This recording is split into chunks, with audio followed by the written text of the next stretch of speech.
Hello, this is the All Systems Nominal playtest series, or Inner Sphere 3054 series. And I am here with four wonderful people from the Gauntlet to play this game, which I wrote. We are going to, yes, we are definitely going to get some Inner Sphere tonight. Uh, so we haven't done character creation yet, so that's what we're going to start with. Don't have much in the way of character introductions to do quite yet. So let's take a look at the character keeper. Can everybody see that?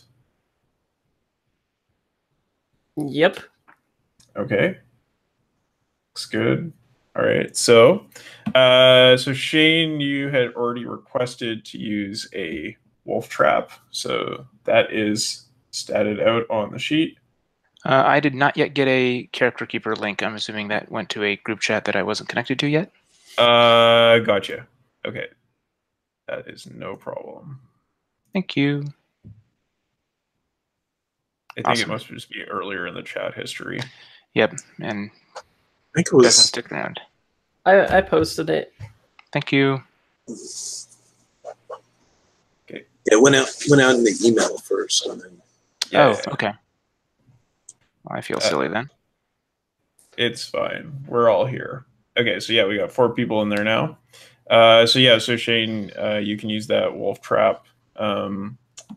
And aside from that, we have 3 other mechs. There's 2 light mechs and 1 medium mech.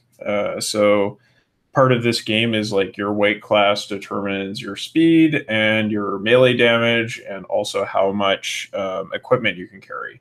So if you have a light mech, you'll be faster but less equipped. If you have a medium mech, you'll be more heavily equipped but slower. Is the wolf trap medium, or? It is a medium mech, yeah. Cool. So because it sounded heavy. Yeah, it's we don't have any heavy mechs because this is a light lance, so it's meant to move fast and strike hard. Does anybody have preferences for which mech they would like to try using? If I wanted to be like a sniper or something like that, would that be a light thing or a medium thing?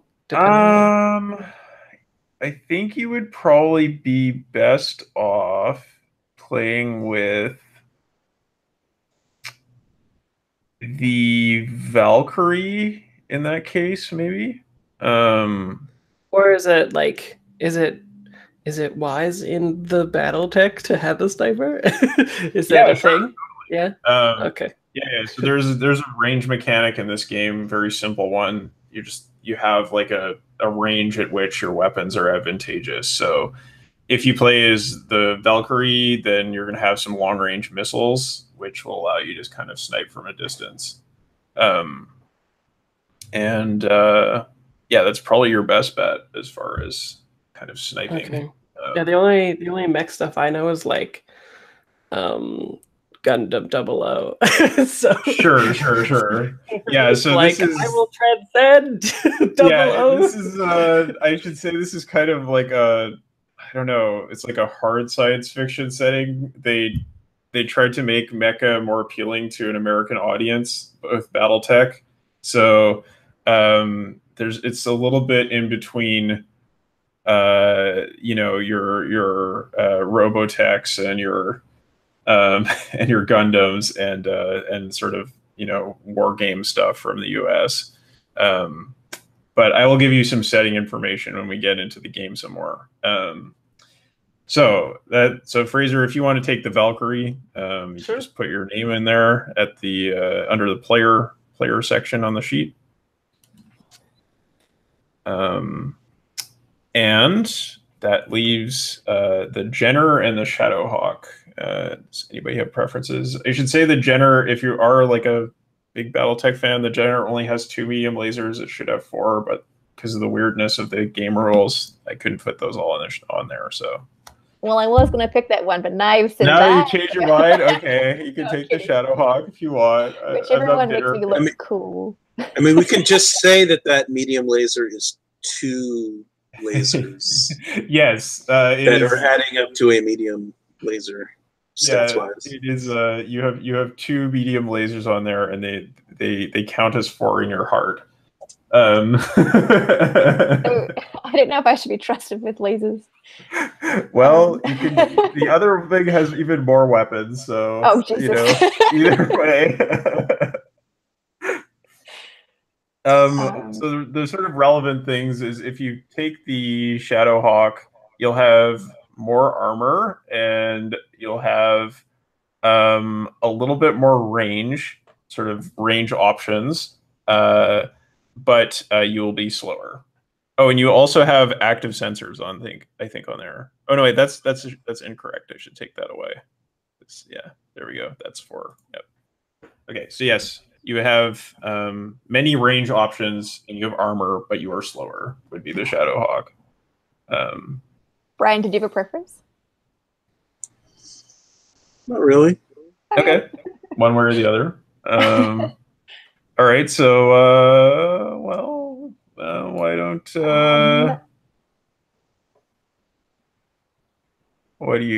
which one looks cooler to you? Is kind of the option. I think what it comes down to in the end here.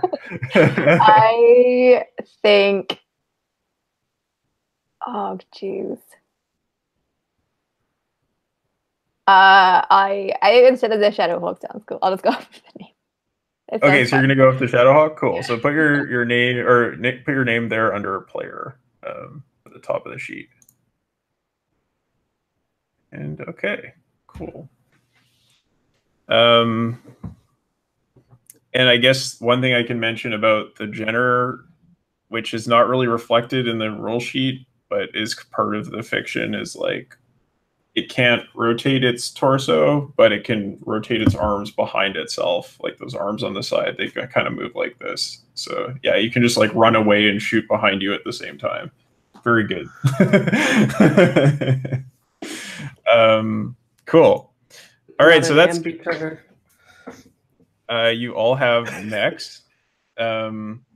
So you can see that all the stats are already finished for your mechs, so we don't need to go through mech creation. But you can kind of like maybe familiarize yourself with them a little bit. The one thing I guess to note is that the Jenner, the Shadowhawk, and the Valkyrie all have jump jets. So you can fly short distances with them. But the Wolf Trap does not have jump jets, so you can't do that. And other than that, I don't know. It's pretty much what the weapon tags say. One thing to note is there's the ammo tag and the hot tag. So if you are firing a weapon that is hot, and you get or if you're firing weapons hot, you're going to take heat. And if you are firing a weapon that has an ammo tag and you roll a miss, you're going to probably lose some ammo, so you won't be able to use it after that until you get resupplied. That's about it, I think. And then there's the range things.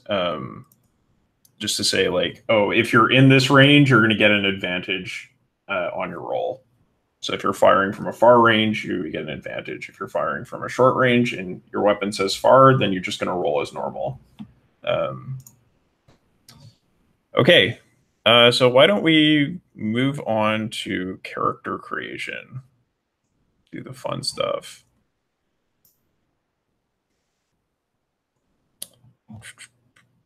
Pilot creation. So in the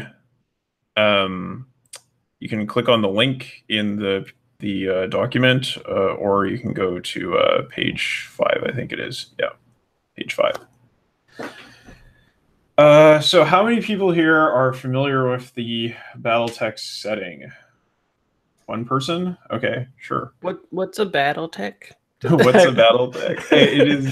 I watched the video, so I kind of Okay. I know the history. Okay, awesome. Right. So yes. So way the setting is usually described these days is kind of like, what if giant robots in space, but also Game of Thrones.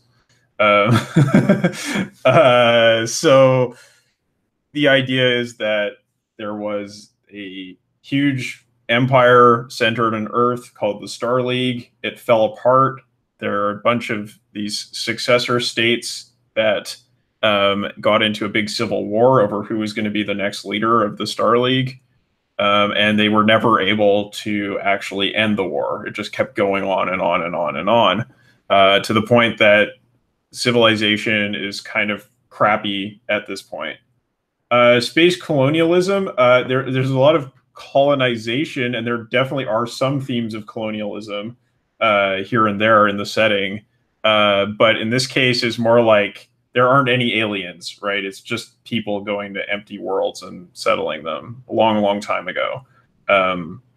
At this point, most of the worlds that are settled are pretty much settled, and people aren't settling new worlds very much. There's not much expansion. Everything is kind of worn down and crappy because they've just been fighting for so long. And basically, the only thing you really need to know about the setting is that there was a big war. There's a huge war that just happened. A bunch of invaders from outside the inner sphere, the known worlds, came. They fought a big war. The invaders lost. There was basically a ceasefire declared. And you're part of this mercenary unit that was fighting against the invaders, the clans, but you were given a really raw deal by your employer because the clans had better weapons than anybody else. And the inner sphere people, the people you were fighting for, they had some half-decent weapons that they could have used, they could have given you, but they decided to give it to their house troops instead of giving it to the mercenaries. So they basically sent you on a suicide mission to go fight for them. And your commander was like, no, don't think so. We're getting out of here. So you basically broke your contract because rather than going to die a futile death for some noble. You're mercenaries, and you can choose a background for your character, which could be criminal, labor, marginal, martial, outcast, or privilege, and we'll sort of figure out what that means in the setting. So what do you think you'd like to play?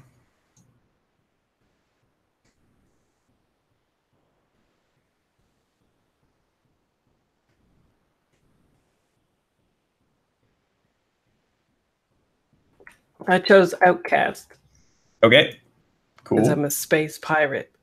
Oh, okay, I like it. Well, the whole group will soon be space pirates, so you're gonna fit right in. Exactly. This is gonna give me some flashbacks, y'all. Good, I already thought about my character, and things are coming together. Yes. Yeah, that's right. You could be the pirate hipster. Look, guys, I've been on many a pirate tour.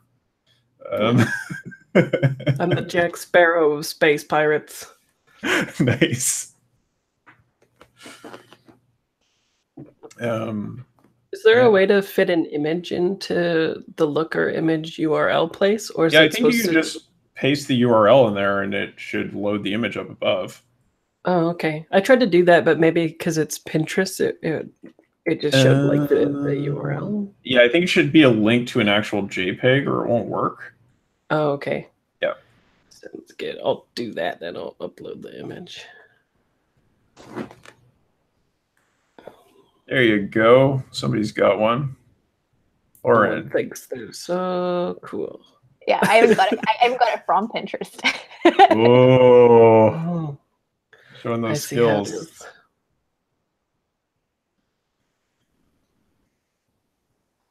Here we go. My Pinterest skills are always weak.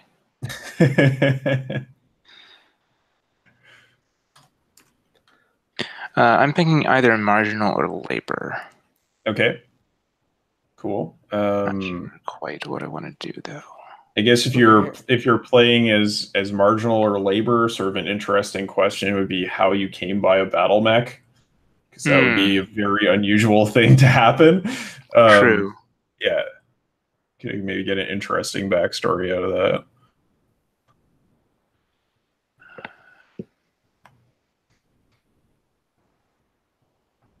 I know I'm really digging on martial or privilege to be that fucking rich kid who's like, I'm not gonna do what my parents want me to do. I'm gonna be a merc.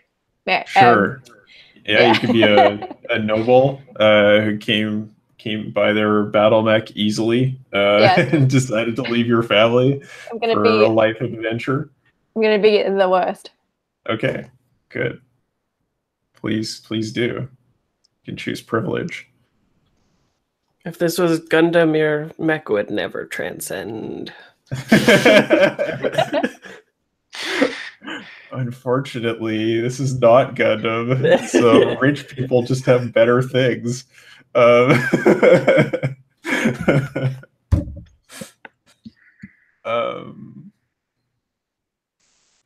Brian, how you feeling there? Well, lots of different ideas. I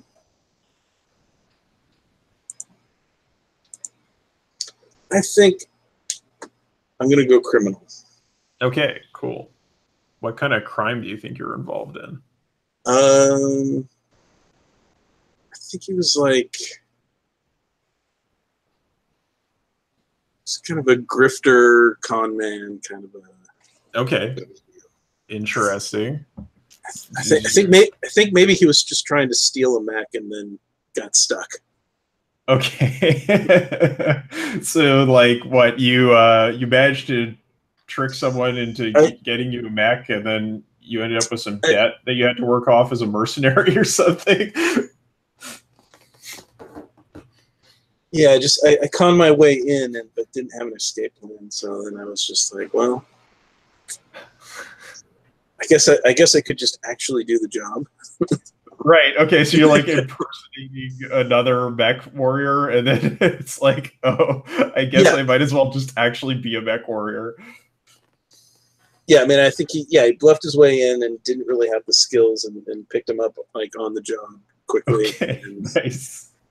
Was this a while ago, or was this recent? A little bit, yeah. I mean, okay. So you're not going to be like totally incompetent at this, right? Cool. Good stuff. Okay, so we got a pirate, we got a snotty noble, we got a con man. So I think I'm kind of wondering whether or not, I think probably I was kind of, I guess, lower class of some sort, and was kind of like either drafted or conscripted or something like that into some either House's forces or some other like small like protectorate group or something like that. And kind of I think my class is somehow visible somehow, and I think that kind of like shows probably. Okay, so like you're marginal end. So you're playing marginal. Okay, sure. Yeah. I could definitely see that. Maybe this is like you were on an occupied world in the Capellan Confederation or something and got conscripted into military service because service brings citizenship. As the saying goes.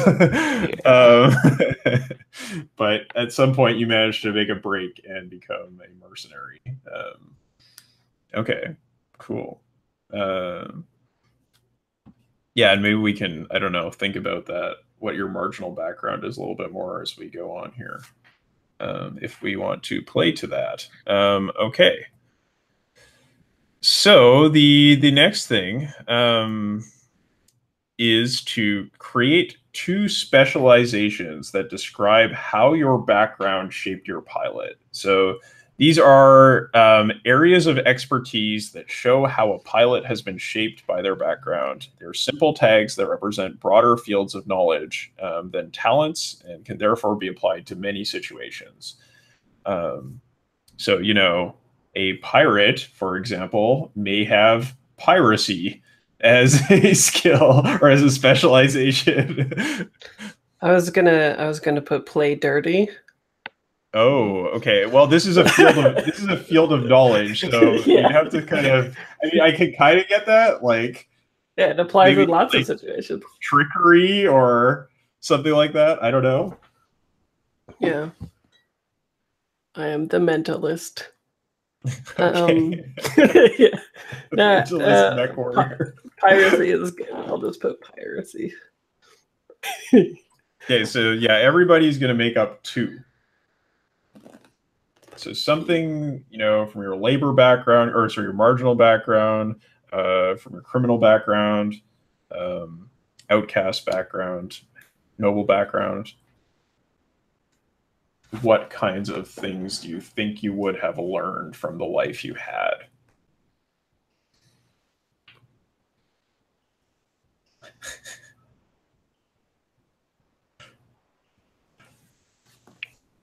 Do you think like something like jury rigging would be good? Like some sort of informal training in mechanic type stuff?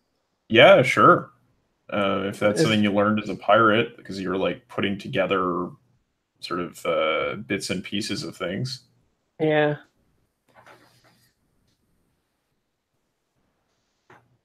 Is there a sort of more colloquial term in BattleTech for that? I don't know. Is it like gearhead or something, or? Oh, I mean, it could just be like like improvised mechanics or something.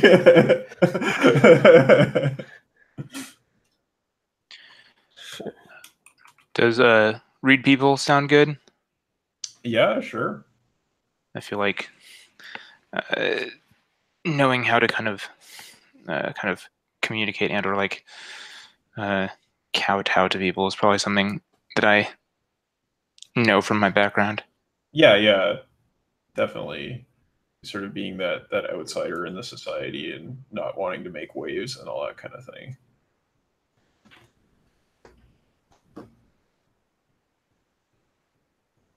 Yeah. Do you have any ideas, Lauren? What you might get as a noble? Oh. I mean, if you were trained to fight, you would have better training than anybody else here, right? Yeah, I think she was. I mean, I'm picturing her being like just that shitty firecracker kind of violent, like really doesn't understand the consequences of like violence at all, really. Okay. And yes, so I could see her being trained for fighting. I could see her like sort of, and also like not having an appreciation for the shit she gets away with as well. So like sort of being somewhat skilled in etiquette or like being able to get over saying stuff other people can't say, kind of thing. Okay, sure. So take mark of privilege. Yeah, exactly. I can't get burning well out of my freaking so yeah, you probably have a specialization in piloting. Just like you actually got training as a mech warrior, which other people probably didn't have the luxury of. Yeah. And then also, yeah, something like I feel like, I mean, maybe like, would it be like command Do you think, as like you're used to talking down to people? Ew.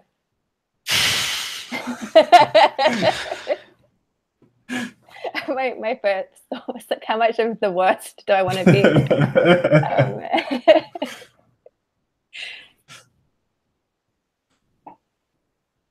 Yeah, I could see it being. Yeah, I could see it being command. I'm sorry, guys. So did they make you the lance leader just because you're a noble? I don't understand what that is. Like it's your unit of four mechs. Yeah, probably. Yeah. Of course, she knows what she's doing. Yeah. Totally. I'm so cut out for this position. All right.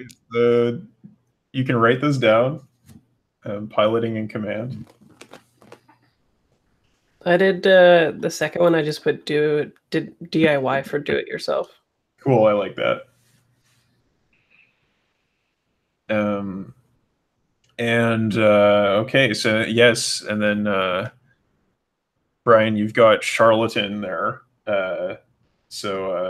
Okay, I can pretty much picture what that's gonna look like. Anything else you think you picked up in your criminal life?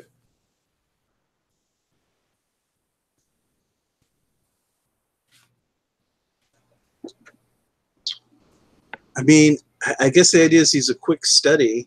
I don't know how to.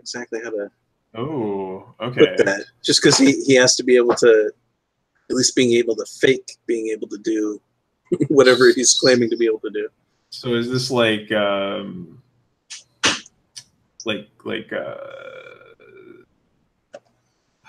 adaptive or like adaptability?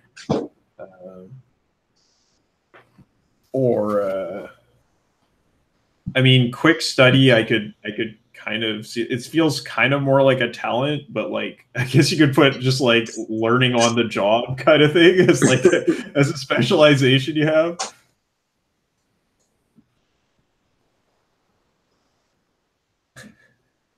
Yeah, I don't know what the right phrase is. What about jack of all trades? Yeah. But that's like literally the opposite of a specialization. So okay, so maybe I need to rethink. Jack of all trades. My specialization is that I have none. Broken the system.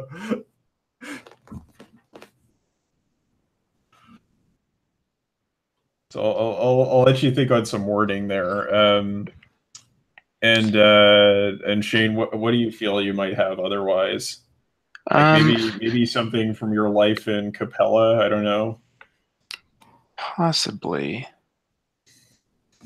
Kind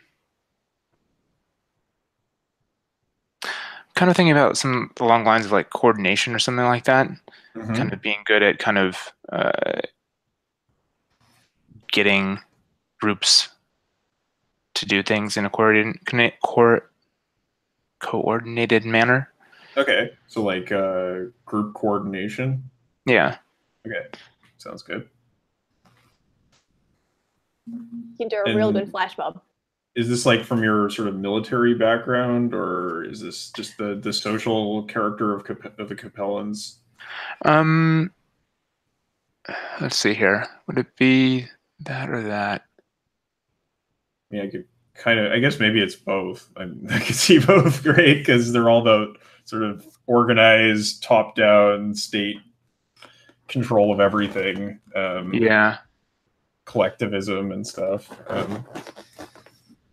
Yeah, that makes sense.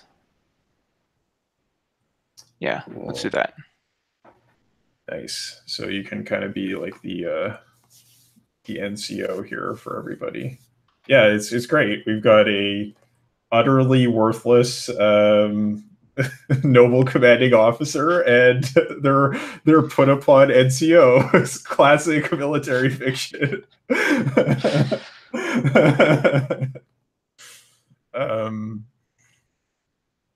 Fantastic.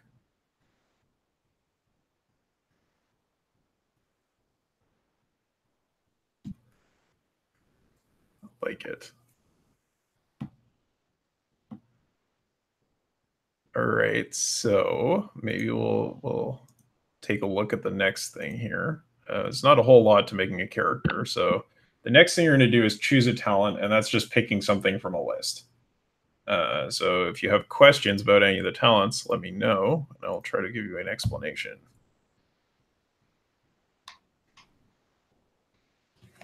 And yeah, there's just a drop-down box. You click the X to select the talent. And I think you start with just one.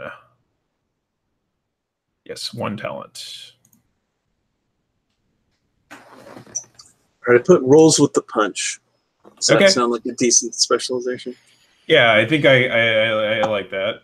It's basically like you know how to take a hit.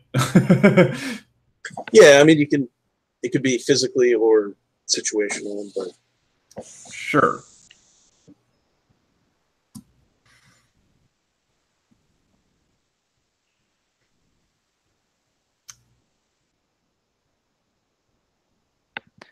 I took sensors. Okay. Yeah, so essentially because you have that talent, you'll be able to get an advantage because of that. Your mech doesn't have active sensors, so you're not going to get like 2, but you're going to get 1. So that's something. I took shoot us because it made sense. Sounds good. I'm real tempted to take lucky. I think it sounds pretty appropriate. I think that validates why I'm very bad at things.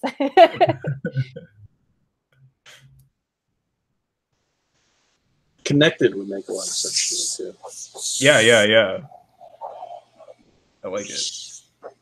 Maybe you've already made connections inside the company, insinuated yourself into different relationships.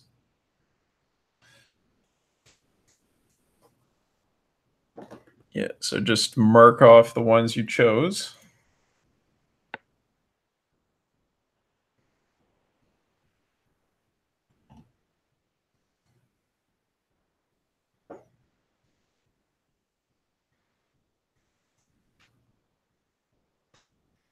So Fraser, your character just goes by their call sign.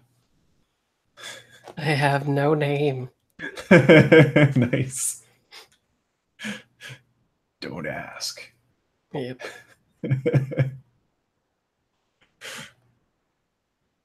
Cool.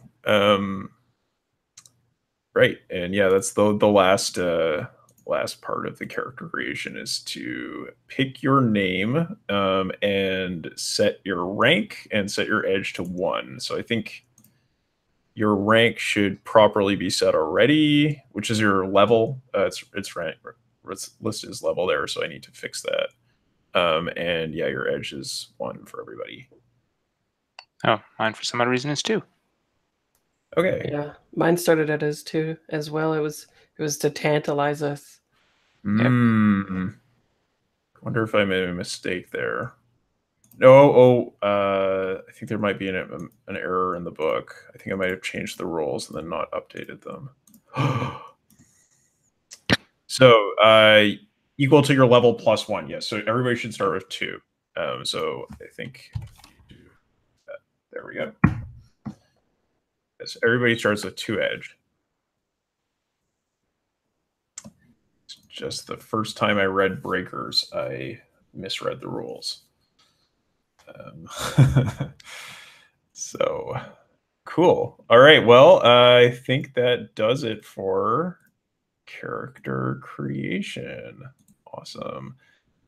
So yeah, I don't think we'll get super deep into the backstories. We'll kind of post-gen this a little bit more.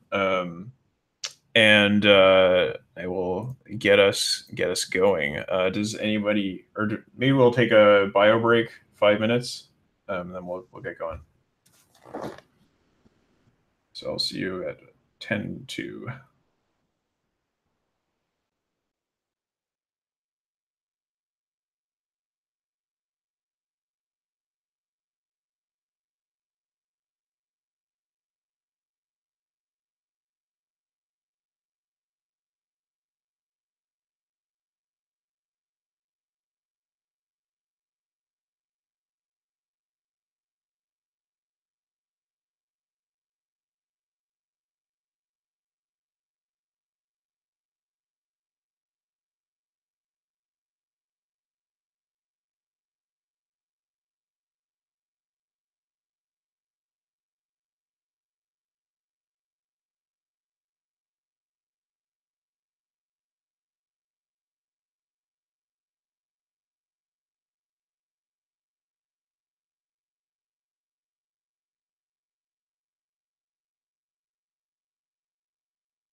Just as an FYI, I will be eating, but I will turn off my mic to make sure that I don't make eating sounds. Yeah, okay, no problem.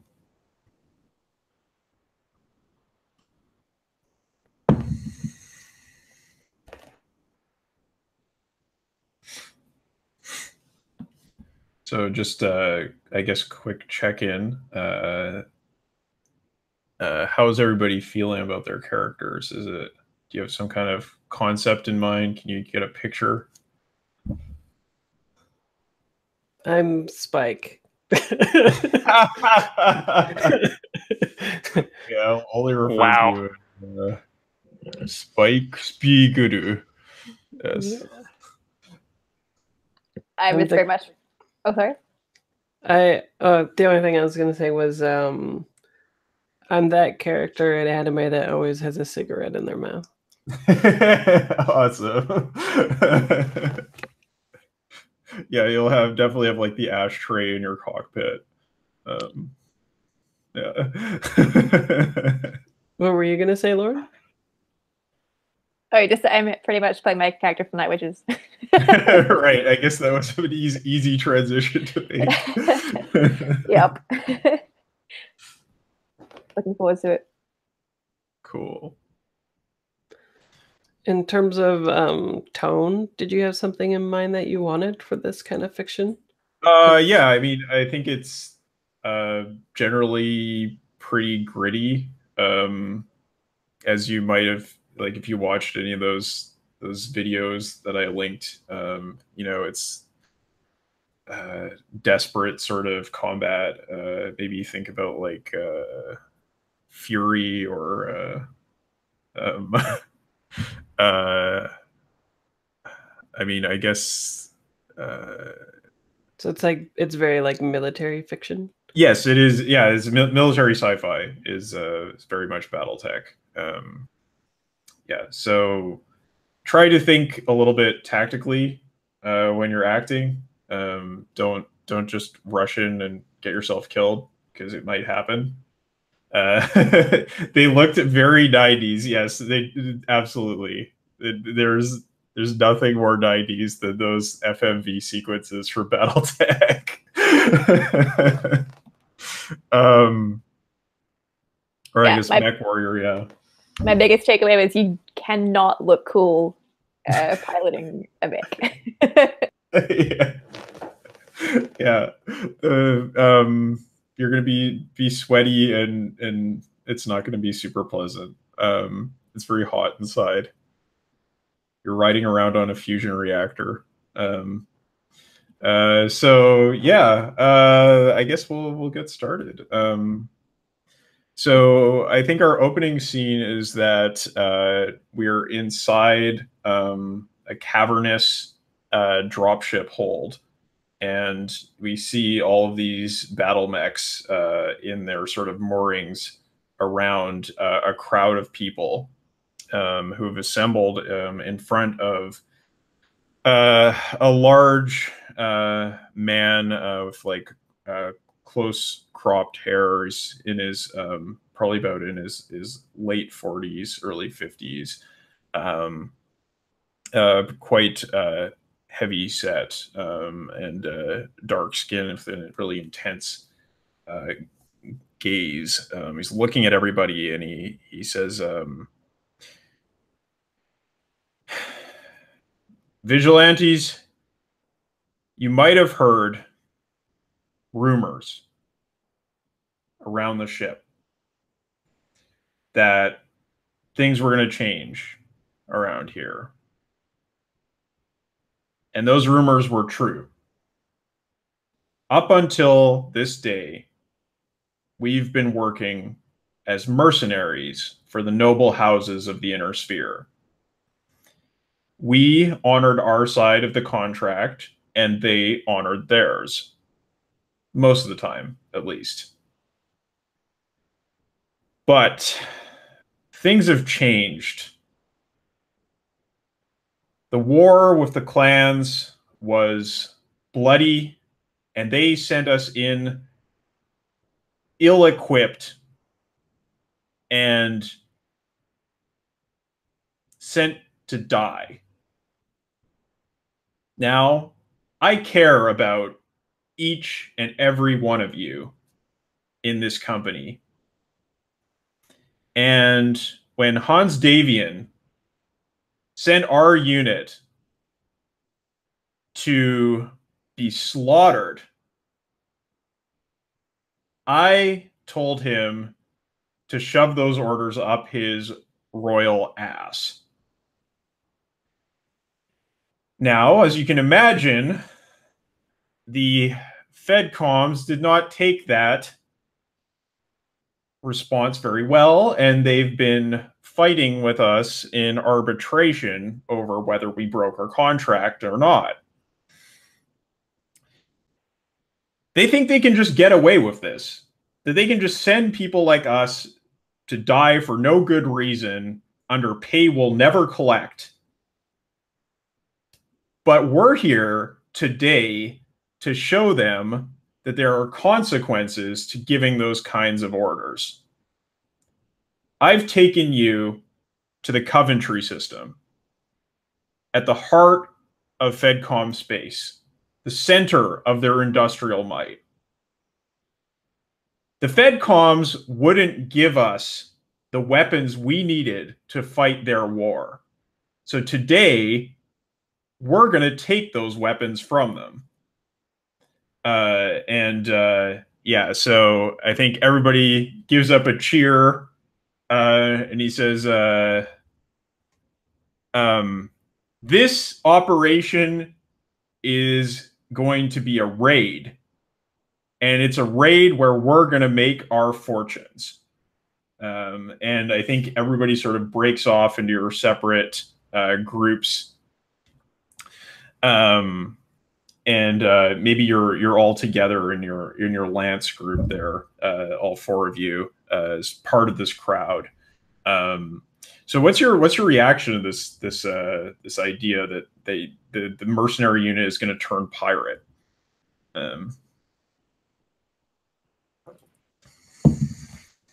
So much for our insurance. Yeah, no, I mean 100%. Like the mercenary review board is not going to be happy about this, or the bonding commission. I think Dasha is very much like she's bought into like the fuck yes, fuck those rich people.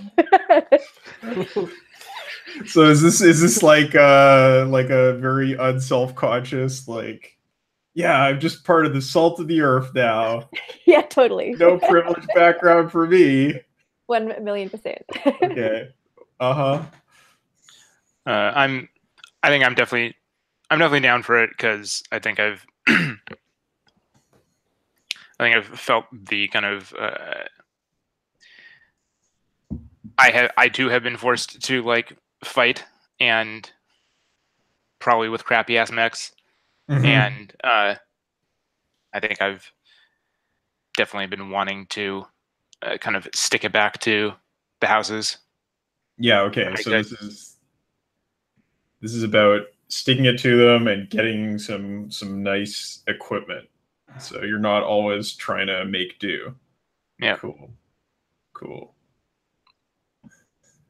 And when he got to that, this is how we make our fortunes. That was when Frank was like, "Oh, okay, yeah, all right, yeah, that makes sense." Okay, so I think that that was Pavda Vinson, or Pada Vinson. He's the commander of the company, and his second in command, Dominique Madrova, comes over. She's a very tall woman. Maybe about almost 7 feet tall, and very, very buff. And I think she also has like pretty short cropped hair, but it's like red hair, not black, and has very like severe features. She comes over to you and she said, "Oh, by the way, what do you think's the name of your lance? Is it like Alpha Lance, Beta Lance, Gamma Lance?" Lambda Lance, whatever. What do you think your Lance designation is? Omega. None of the above. Omega Lance. Okay. Good What stuff. is there? Like connotations to why it's called a lance, or is it just like tip of the spear type thing? It's just like, I mean, I think you'd have to go pretty deep into the lore to figure out why the Lance designation was come up with. But like, essentially, it's common practice in all the militaries of the Inner Sphere to break down the smallest unit into four mechs, and those are called lances. So you can think about it as like it's kind of like a platoon or something. Yeah. So that was just the way the Star League military was organized, and then it ended up being the way that everybody else organized their military afterwards. Can we put these names on the scratch pad? Yeah, totally. That'd be Let's do it. So commander is Pada Vinson, and second in command is, or I guess this is Colonel Pada Vinson, and Major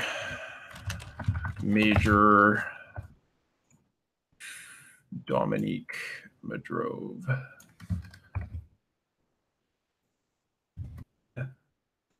And the unit is called Vinson's Vigilantes. Where is this going? In the Scratchpad document I linked earlier. Oh, okay. I can send it to you again if you need it. Is it just in the email? No, I think it was in the It's in Google Hangouts. Yeah. In our video chat there now. Yeah, I got it. Yeah. Okay. So she comes over to your Lance, to Omega Lance. Oh, Lauren just disappeared. Yeah, we lost Lauren.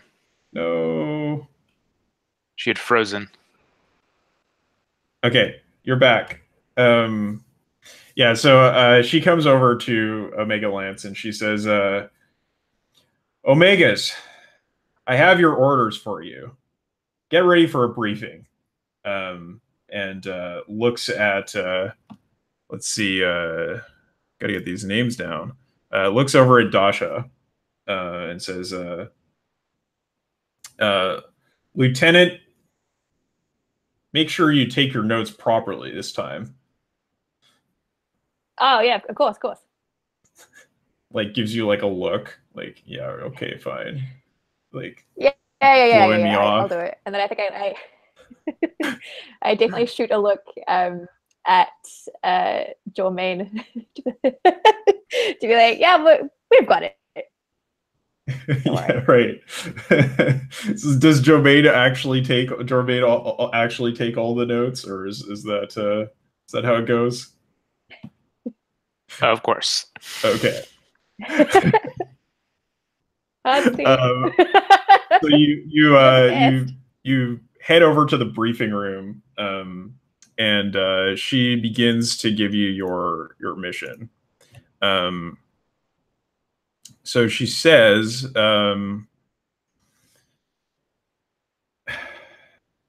your mission is to draw away enemy forces from the Coventry Metal Works.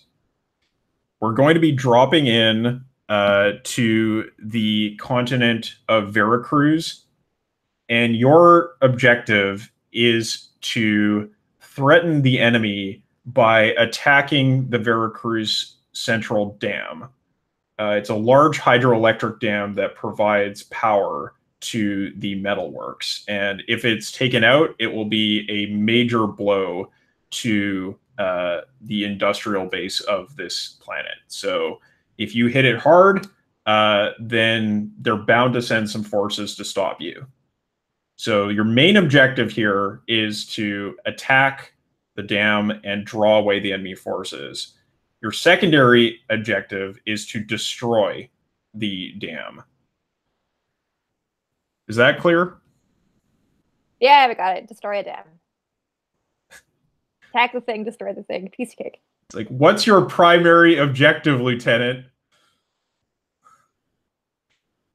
The primary objective is to do our job and attack the thing. And quit fucking around, Lieutenant. And I want you to roll to see if she's gonna put up with your shit. Okay. What do you think you have that is gonna help you out in this situation here? What parts of the fiction is gonna make this cool? Yeah, totes. For some reason, my gut is telling me my really good friendship with my my 2IC. Like if Jermaine is actually taking notes, like we're trying to take a peek at like the sheet to parrot back like what is on there as compellingly as possible. I'm using sounding very commanding and official. Okay, so you're gonna try to make a comeback using the notes that you're taking from your second from Jermaine. Yes, yeah. Okay. Yeah, I am the worst. All right. Okay. Well, I think you could take a +1 on that roll. Oh, thanks. So you get +1d, and the way this works, you can take a look over at action roll. You start with 1d6, and I'm going to say she's pissed at you, so you're going to be a -1d6. So you're going to end up with 1d6. You're rolling here. You got +1 and -1. You're at 1d6. So let's see how this goes.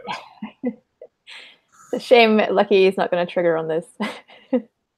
So what's the intent and what's the task? Yeah. Your intent is to what? To convince her you got this?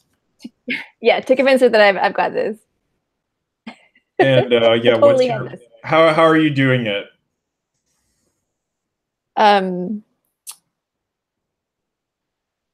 What do I specify? Pardon? How are you convincing her of this? Oh, by I think by she. I'm sorry, I don't know what I need to articulate. Just like the manner of speaking, or oh yeah. She's gonna like stand full attention and like put on the sort of like commanding pilot voice that she has learnt from all of her rigorous training, and peek at. Okay. So this sounds like you're also tapping into your command specialization there. Yeah, totally. That means you're going to be rolling with 2d6. So awesome. Let's see how that turns out there. I got a 6. Okay, you got a 6. All right. So she's so. Why don't you role play out how you managed to represent yourself in a much more convincing way? Yeah, so she like clicks her heels together and like salutes the major, and then as she's doing so, like takes a peek, like leans a little bit closer to like Jermaine to like get us the notes, and then says like, and with a hint of like just a hint of sarcasm. Back to the major, like major, our missionista, and then just like parrots it back sort of like word for word, and then gives her like a real cocky smile. Okay, and so Dominique is like looks over at the notes, looks over at Jermaine, looks over at you, and is like, all right, as long as you understand and it's clear you know how to make use of your people. So, of course, Major, we got this. do you have any questions about the operation?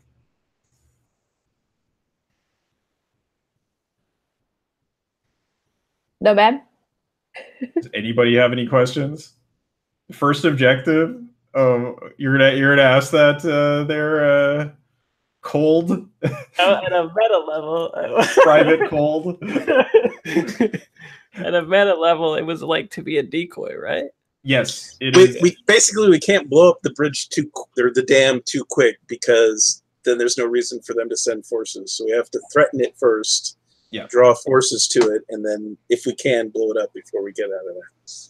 Exactly. Yeah. So primary objective is to draw off the enemy forces. Secondary objective is to destroy the dam. Right. So I think she'll give you a little bit of sort of background on the geography, at least. So you're going to be dropping down in like some valleys near the central mountain range of Veracruz. And you're going to have to make your way through the central mountain range.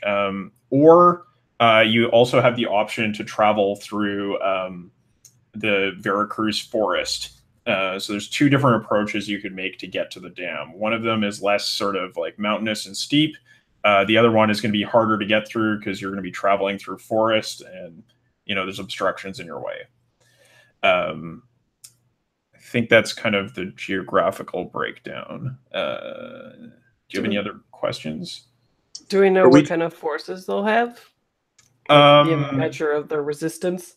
So she says that they don't have a perfect understanding of what the forces on the planet are, but because this is so far inside FedCom space, the planet is not very heavily defended because it's like way, way, way away from the borders. So she expects like maybe they'll send a light lance against you because that would be the fastest to respond to the threat. So you might be sort of evenly matched in that regard. And otherwise, there's probably some turrets, basic defenses on the dam to deal with.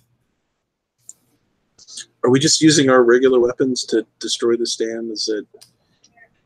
Well, if you want to try to get a special bomb or something, you could try to make that happen. But otherwise, yes, you'll just be using your normal weapons. It's just about dealing enough damage to it.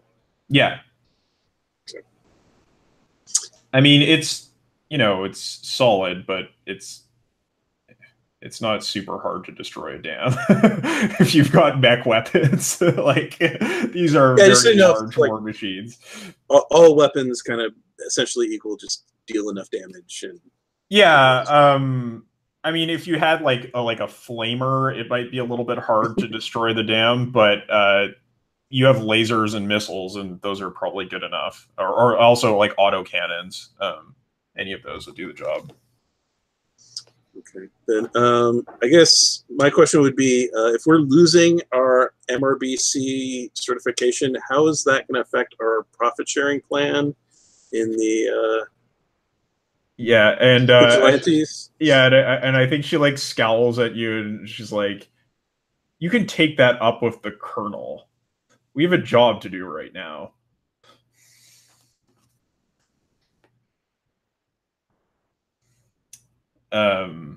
So unless you really want to convince her to spill some details on this, she's not going to have any of that shit.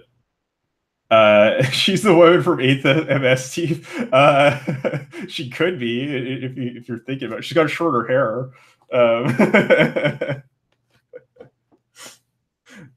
Yeah. So anyway, she'll say if there's no further questions, I've got some other briefings to take care of, and dismisses you. So is there anything you want to do before the drop? I think I totally like go over to Frank and like, yeah, that's totally on my mind too. Like, what the hell? Yeah, Kind of annoying me. you wanna do something about that? You want to try to gather some information, make some inquiries here and there? I don't know. It doesn't strike me that like this is something that we're gonna be gonna figure out in the short term. I think that's something we can do when this is all said and done. But it's definitely something that came to mind as well. Cool. All right. So, anything else you want to do for the drop? How much time do we have? Probably about an hour.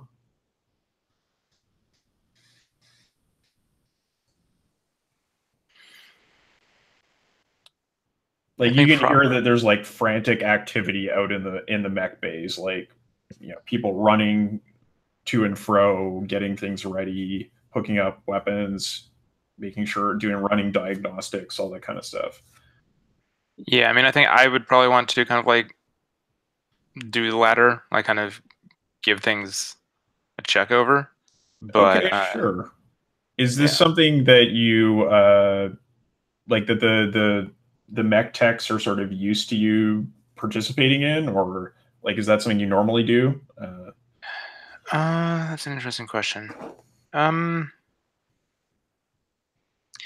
Yeah, I think so. I mean, I think I'm particular enough.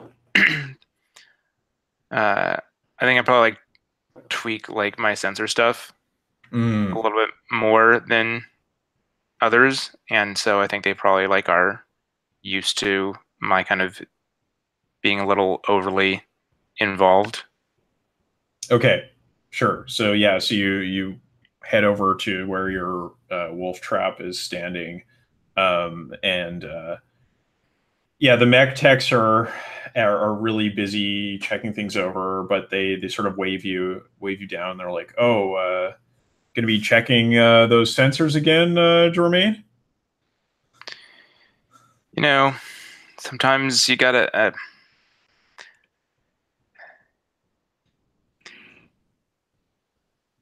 It's not that I don't trust you guys. I'm just like super particular and picky, and like the way that I tune things can sometimes. It's not how everybody else does it. Like I know I don't have the best gear on this guy, but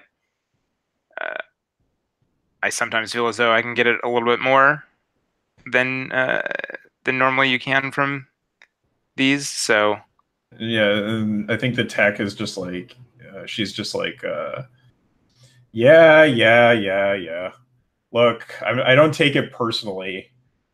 Just make sure you get your job done early enough to get suited up. No, of course. So okay, so why don't you make a roll here, and why don't you make an action roll to see if you can calibrate your sensors. Let's see here. So I mean, I don't know. I feel like the talent probably figures into that. Yeah, I think that's fair. Yeah, let's give you a +1. I think you're working under a time constraint here, so it's probably -1 to do that. Anything else you think would figure in? I don't think so. Definitely not. Doesn't fall into like reading people or group coordination. So I'm not like telling. Right, you're not working with the text. You're doing this yourself. So yeah, so let's say a D6. All right. Let's see how this goes.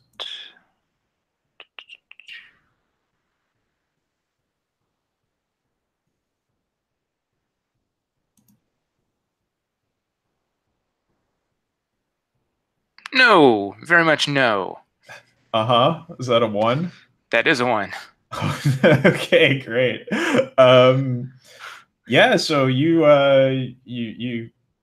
in a rush, but you make all the calibrations you think you need, and you can just mark down on your sheet there in your notes that you have some miscalibrated sensors.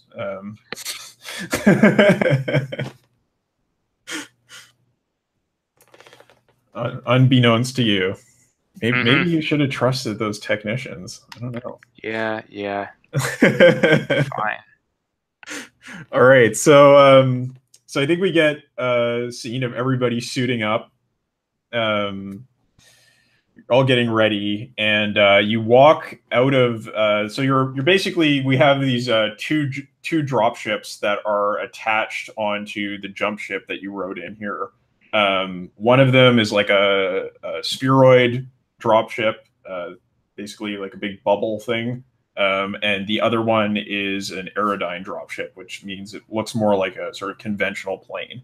And the dropship you're going to be riding down is the aerodyne one. So basically, it's like the crew they get suited up, and then they're walking like through the jump ship from one ship to the other. And your mechs have been moved over here already. I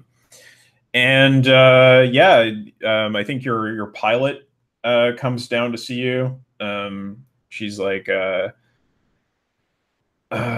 think she's much thinner, but has like a very like wiry look to her, and looks like she has a little bit of a crazy look in her eye, because she's probably done one too many drops.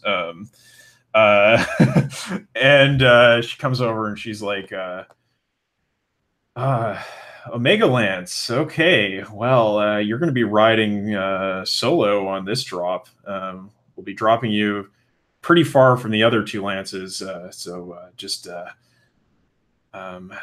Yeah, it's just me and you. Anything you got to say?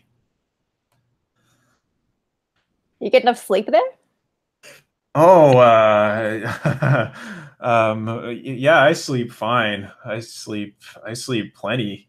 And you like see that she's got like, like probably some kind of like bottle of Stims on the dashboard.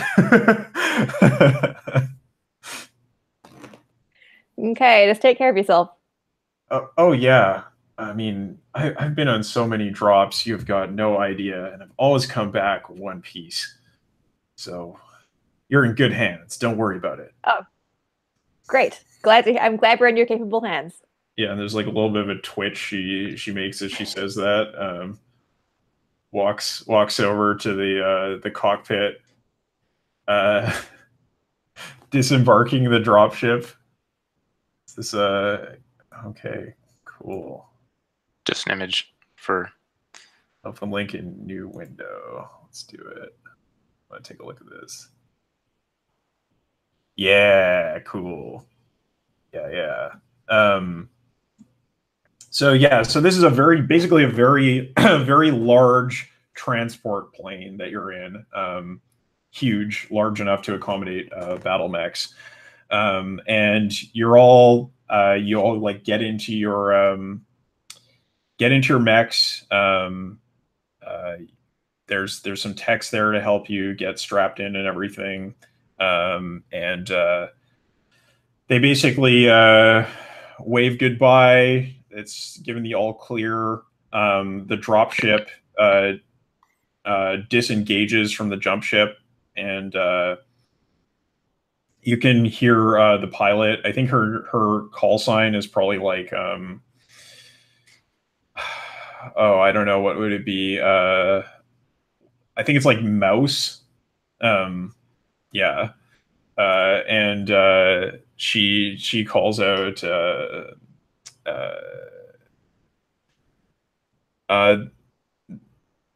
this is Valkyrie 2 to Vigilante Actual. We are disengaging from jump ship and burning for Atmo.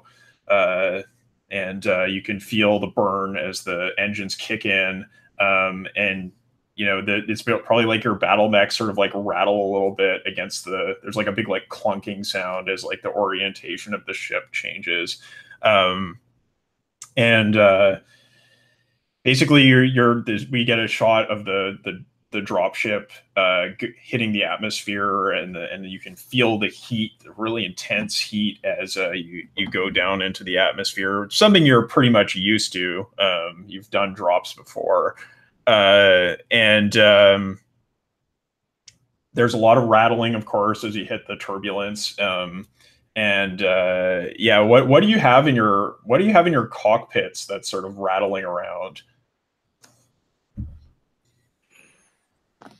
I've got like a Funko Pop, but it's smaller. What's the character? I don't know the world. Is it like a little battle deck? No, I think it's an old school pirate ship, actually. That's like bouncing and rattling around. Nice. Is it like a bobblehead thing, or is it just like fixed onto the... Yeah, it's like a little bobblehead thing, and then it even has like the pirate flag like on the mast. Nice, nice. Cool. What else do you got in the cockpits? Sign of home, memento, motivational materials. What do you think you got in there?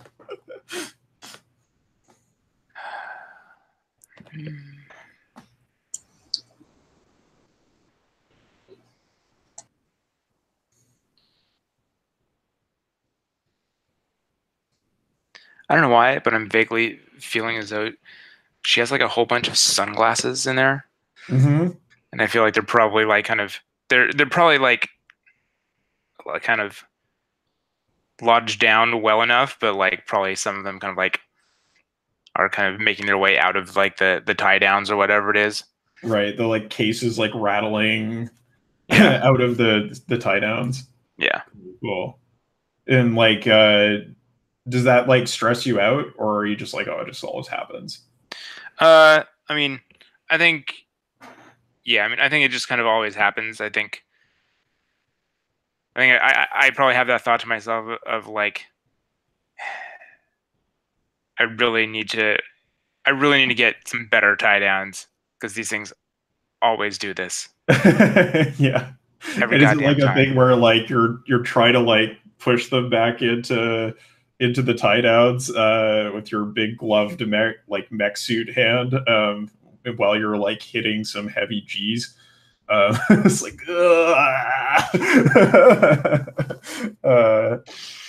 nice.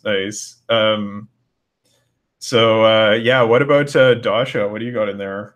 Yeah, she totally has like, this is so bad. I'm blanking on the name for like the thing you call like the fuzzy dice that you have in your car, like just what that's like an air freshener. Anyway. Yeah, fuzzy dice is also a good term. Yeah, fuzzy dice, pretty classic. Also, yeah, but instead it's like a piece of the first mech she totally wrecked and managed to walk away from. Was like lucky to have her life kind of thing. Did you like melt it down into some D6 or what? Oh yeah, totes. Nice. Yeah. It's like just I think it's more of a reminder that like just to represent her indestructible like invincibility of like, yeah, I survived that, and this is that reminder. Nice. Nice. What about Frank? What do you think you got in that Jenner there? I think Frank is trying to get one last meal in. I think he's eating. I don't know if they.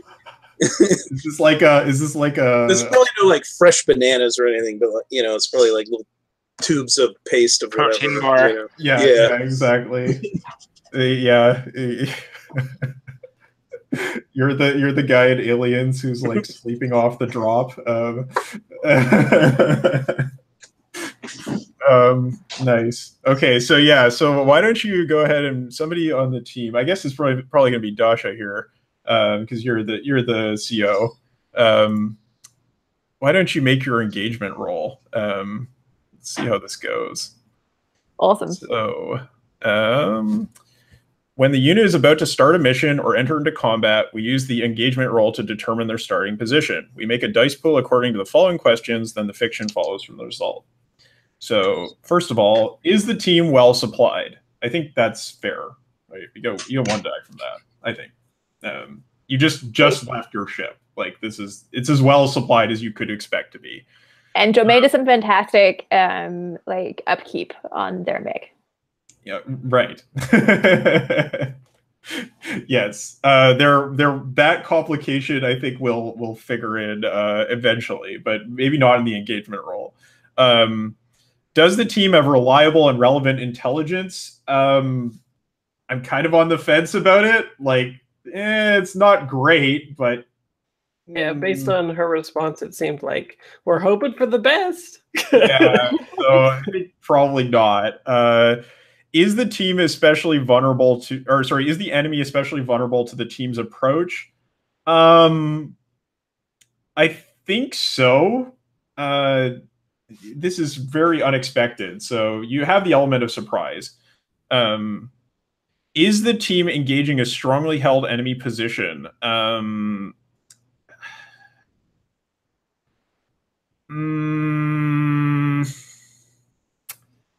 Pretty, yeah, I'm going to say yes. So that put you down to 1 die. Does the approach involve an exceedingly complex battle plan? I think that also applies. So you're probably going to go down to 1 dice.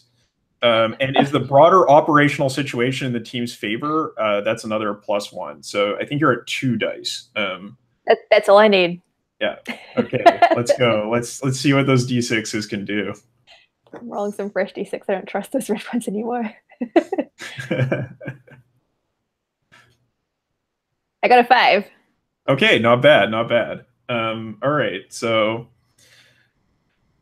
I think what happens is you hit the atmosphere. You're making your descent. You know, the mouse is just like drop vector is locked, and you have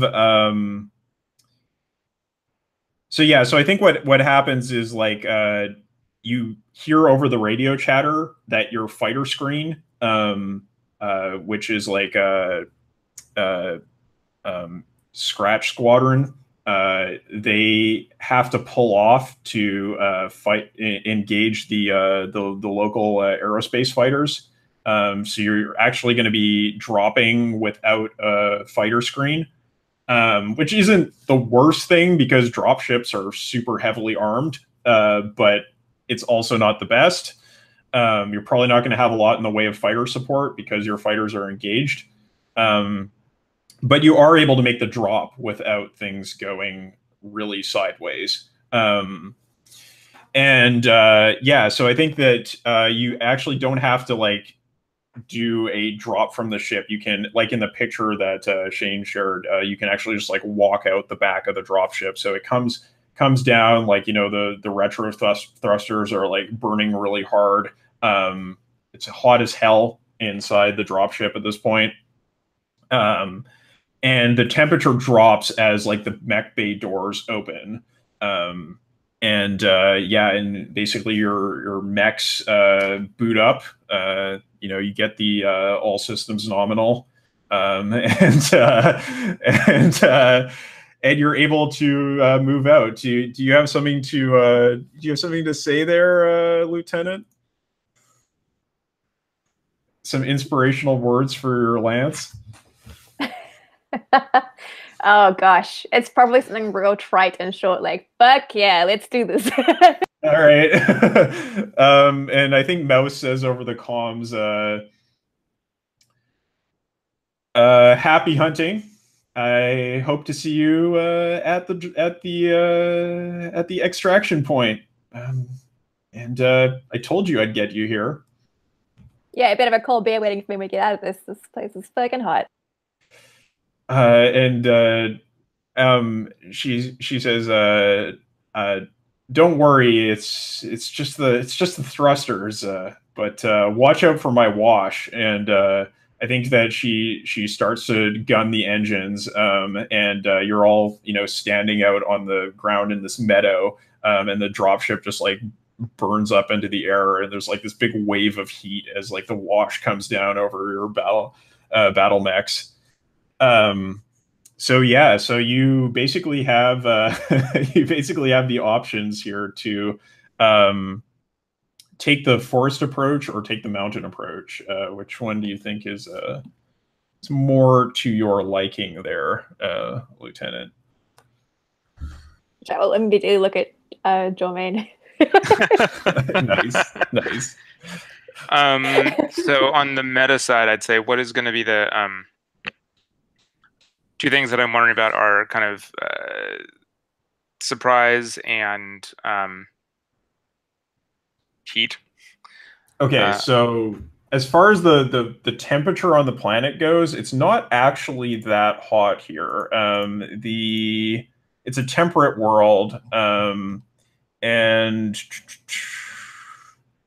the equatorial temperature is like 35 degrees Celsius, but it's probably like we're a bit north of the equator here, so we're probably looking at like, you know, mid 20s.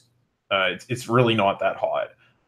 So as far as heat goes, I think the thing that you would probably occur to you is if you do take the mountain approach, you may be using your jump jets a bit. So that would probably, and like also you don't have any jump jets. So that's going to be a disadvantage for you if you take the mountain approach.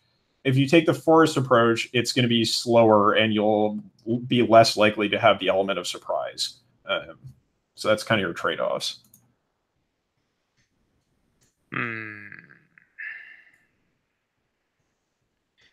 Which means that I'm going to be the slow one. Yep.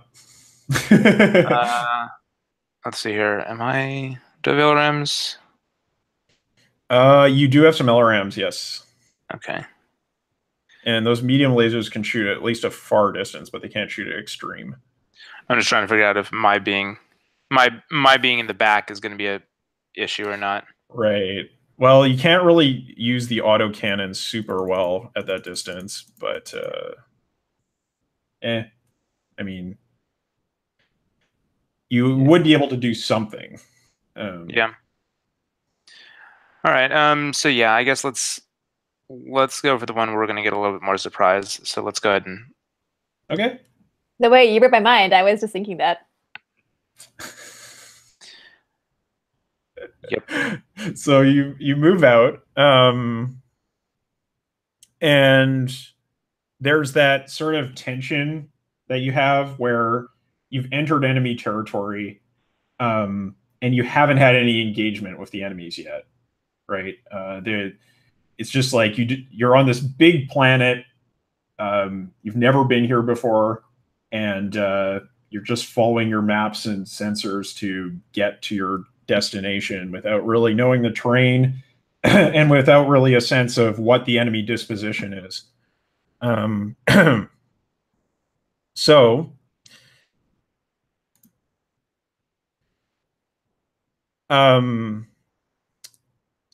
you enter the central mountain range. You're sort of climbing up from these valleys up into the mountains. They're fairly sort of young mountains, not very rounded, more sort of craggy. And I think in the distance you can hear the roaring of aerospace fighter engines, and you know some sounds of like LRMs going off, but like you don't really know where exactly they are. Yeah. Yeah, why don't I think this is a pretty opportune place for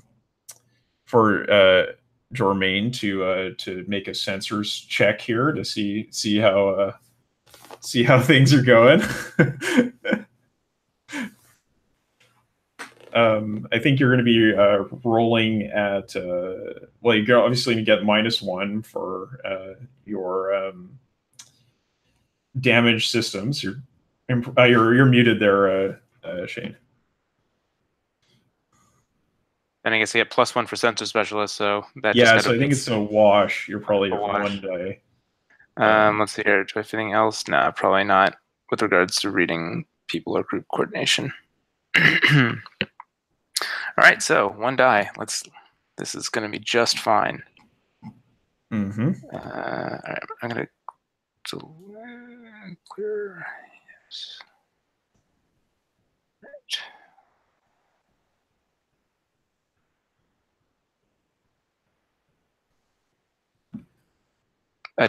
fat 2.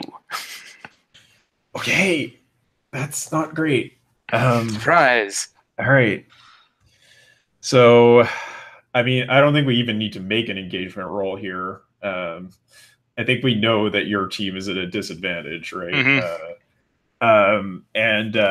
Yeah, so you're we see your lance, you know, sort of like traveling along these mountainsides, and there's like a what do you call that?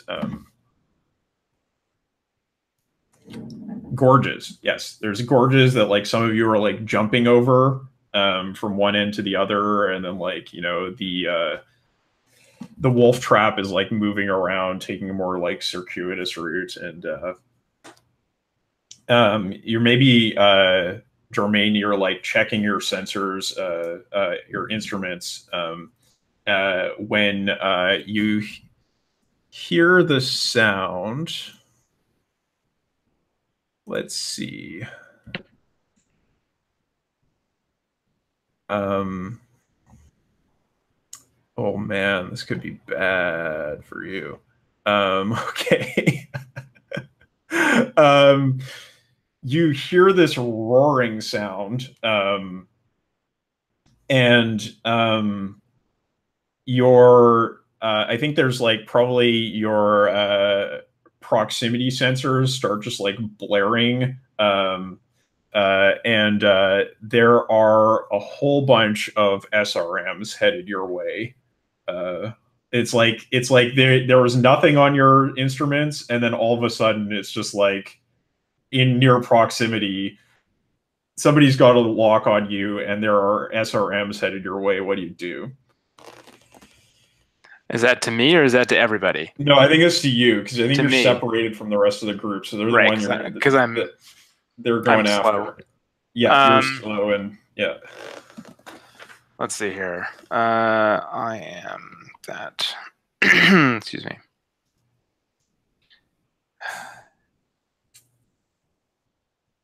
Yeah, I mean, I think I'm gonna. I'm not super fast, but I think I'm gonna. I guess I'll try to get behind some cover or something like that, or try to put some trees or something like that in between me and the incoming SRMs. Okay, so yeah, so I think there's not too much in the way of trees up here, and it's a little bit above the tree line, but you can definitely try to like move behind a mountain face. So yeah, so let's see. I think you're probably at a -1 because the element of surprise is against you. Sure. What else do you think factors into this effort? Anything? I think maybe your speed could be an advantage here because you're not slow, right? Yeah, that's true. So I think probably you're rolling a 1d6 again. Do backgrounds come in or no? Yeah, sure. If you can think about. Because I mean, I don't know if it would make sense or not, but I feel as though like kind of I think my general tendency when things get dangerous or like something bad could happen is probably going to be to hide, or it is to kind of like be to kind of like get away or something like that. Okay, I like that. Yeah, I like that because yeah, you're used to sort of, you know, shying away from blows and that kind of thing from your superiors, or just extracting yourself from uncomfortable situations. Correct. Okay, so yeah, so let's give you 2d6. Let's see how this goes.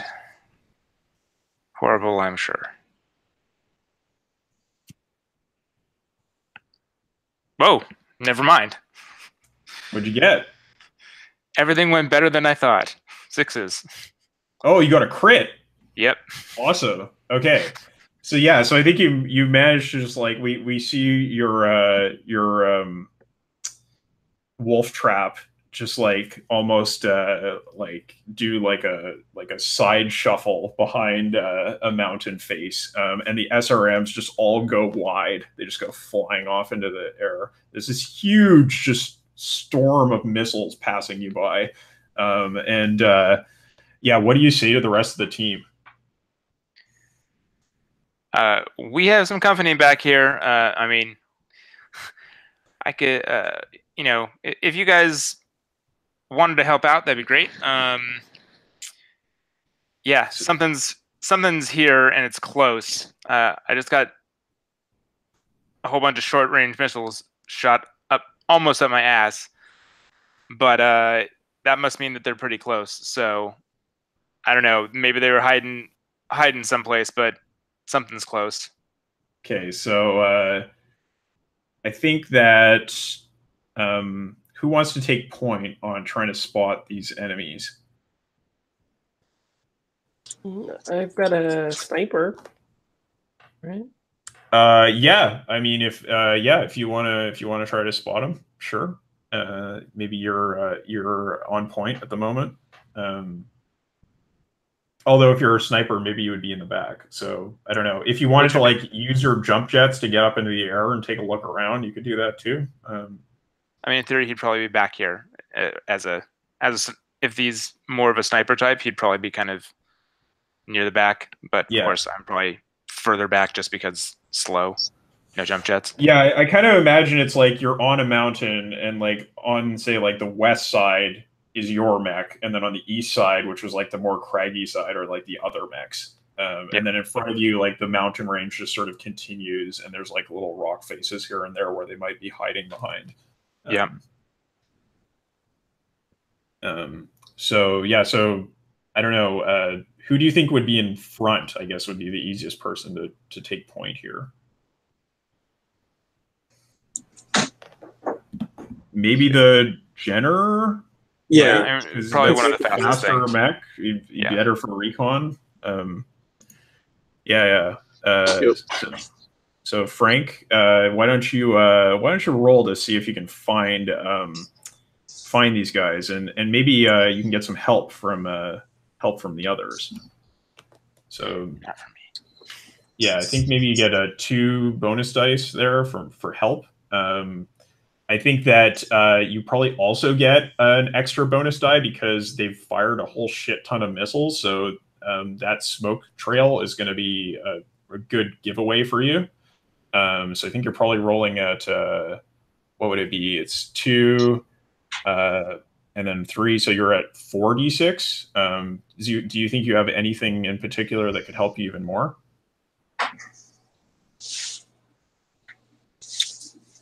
That I have, I mean, rolls with the punch. I mean,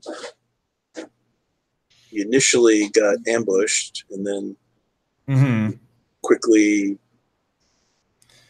like, maybe applies. I don't know. Oh, I feel like you still are kind of in a position where you have the initiative, though, right? Because they didn't attack you. So maybe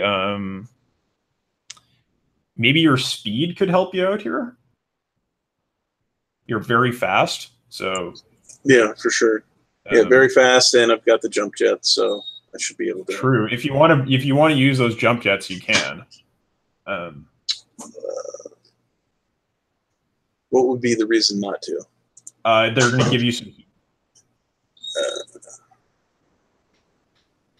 Well, I got a good amount of dice, so let's save that, I guess. Okay.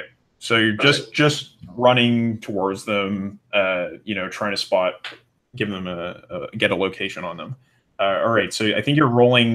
Then I think it was 5d6. Yeah. Almost impossible for you to fail here. So let's see how this goes. You had to say that before. There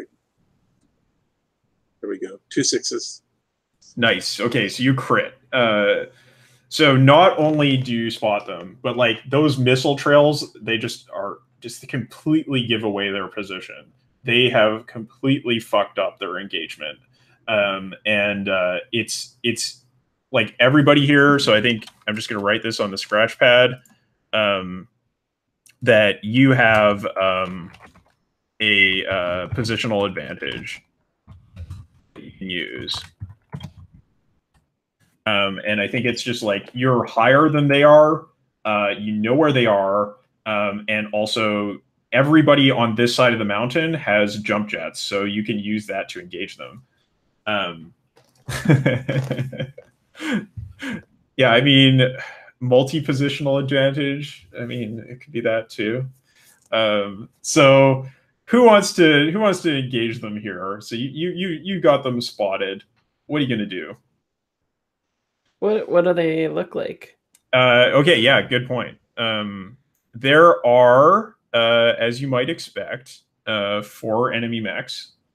There's a lance that's facing you. They're light mechs for the most part. Or actually, sorry, no. They're all light mechs. They're mostly, pretty spindly. You recognize that one of them obviously has some autocannons, so that might be something to look out for. But generally speaking, yeah, you could identify them as like light, javelin, commando, and Vulcan mechs. They're just scouts that are out looking for you. And I can give you some pictures, actually, but I don't know how useful that is.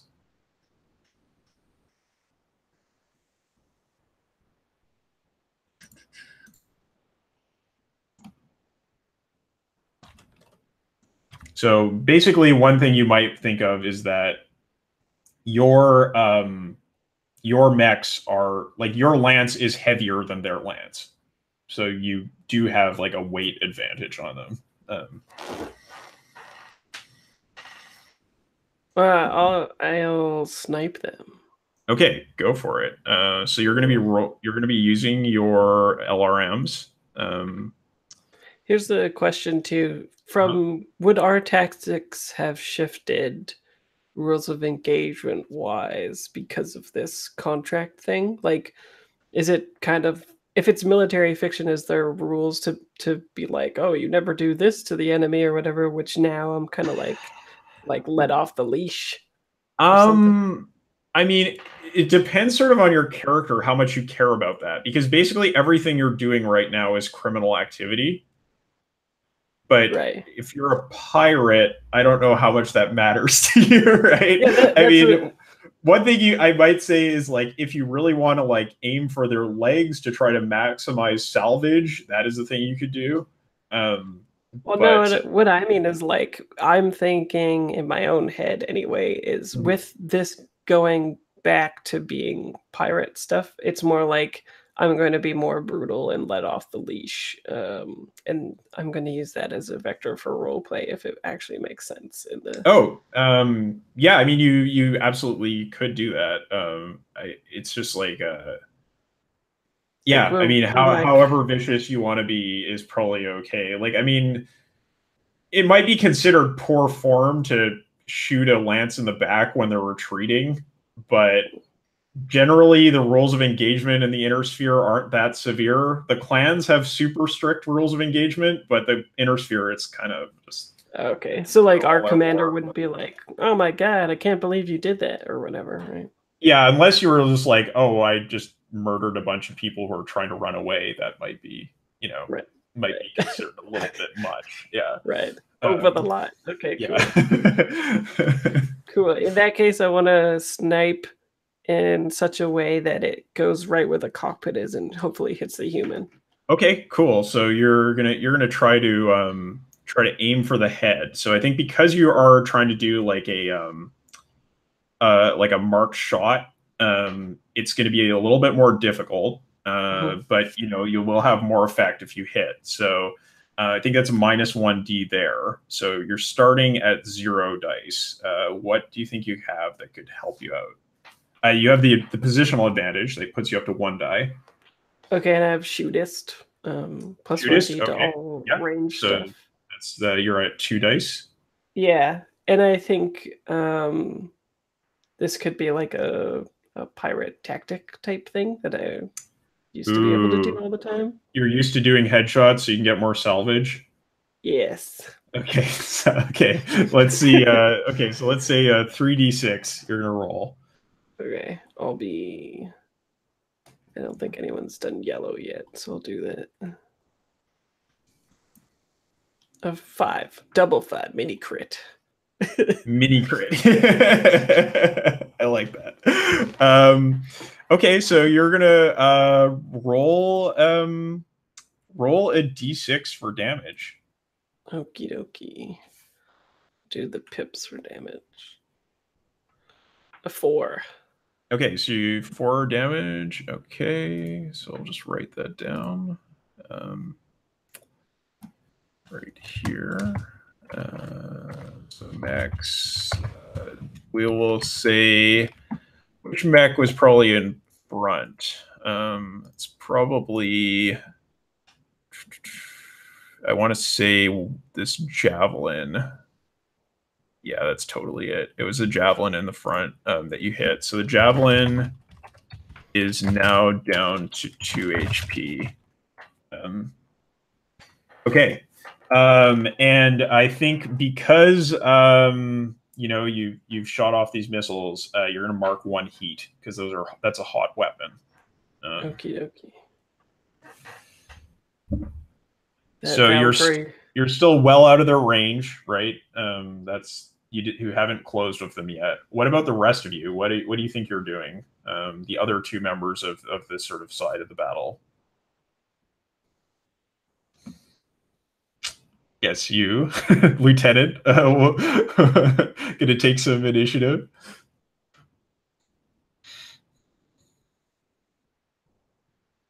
What kind of weaponry do I have on this mech? You have a fair amount of weaponry. So you have you could shoot some long range missiles like Fraser just did, or sorry, like Cold just did, and stay out of range from them.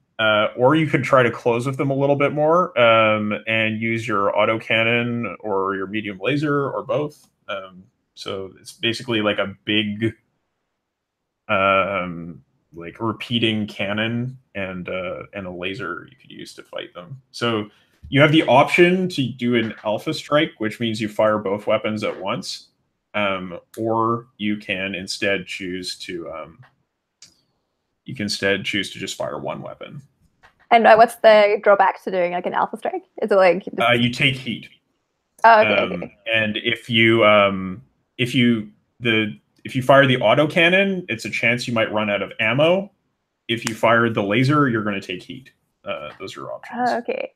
Well, I feel like there's nothing subtle about Dasha. I feel like her plan of attack would be like sort of try and overwhelm them, and then when they're weak, then just sort of like jump jet into them and beat the shit out of them. Okay, so first you're going to fire, and then you're going to use your jump jets. Is the plan? Yeah, totally. Okay. All right. So, so are you alpha striking or just using 1 weapon? I'll try alpha striking. Why not? Okay, so you're going to take 2 heat from that. Okay. You could also fire your long range missiles if you want. It's an option. They're not like ideal for this range, but you could still shoot them. So that would give you 3 attacks, but you're going to take 3 heat. Oh gosh. No, I'll just do. I'll do 2. I'll be somewhat conservative. All right. So you have the situational advantage, right? So that puts you at 2d6. Do you have anything else that you think is gonna like so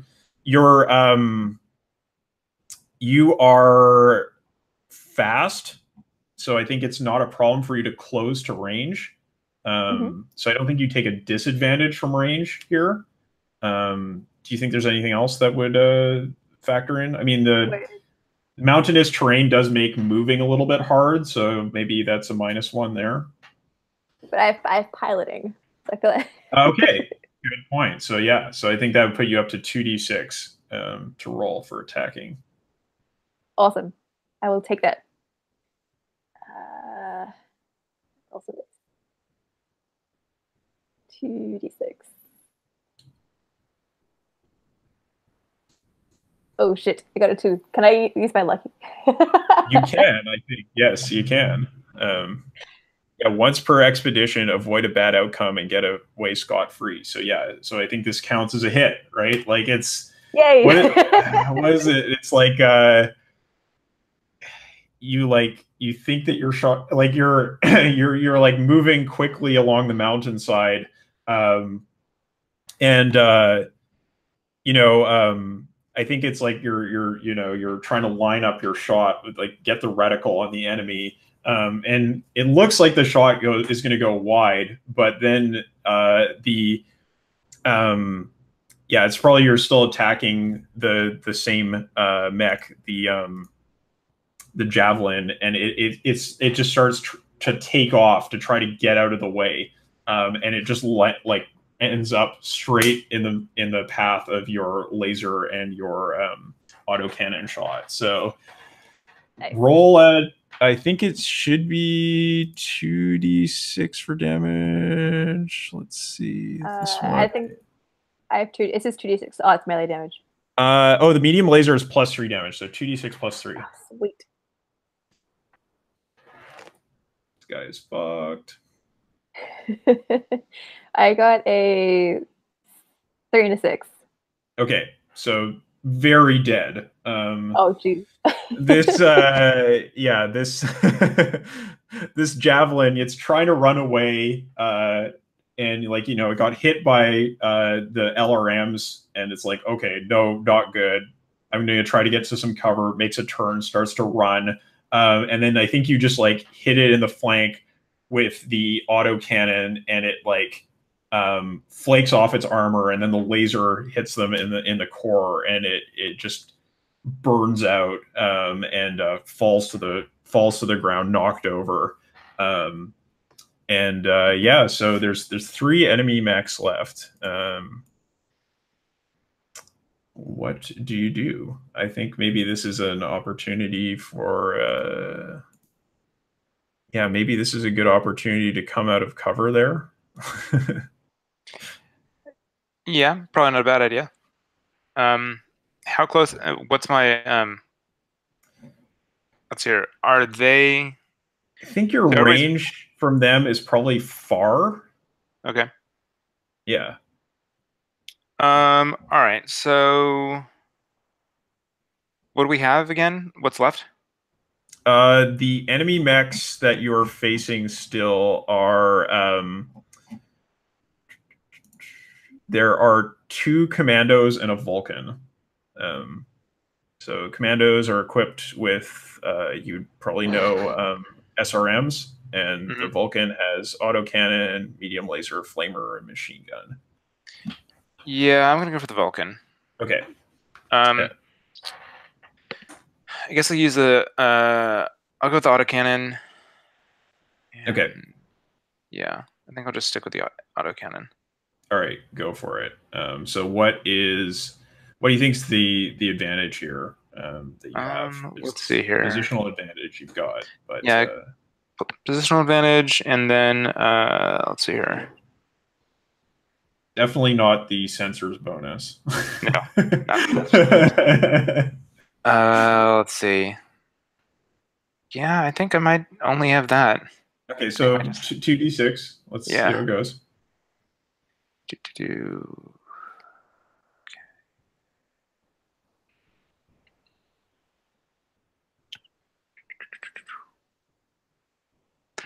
6. Okay, that's a hit. So roll your damage. I believe autocannon, it is armor piercing with 6 damage, I think. Or sorry, 1d6. 1d6. Yeah, that sounds right. Yeah. Right, I will go with red for damage.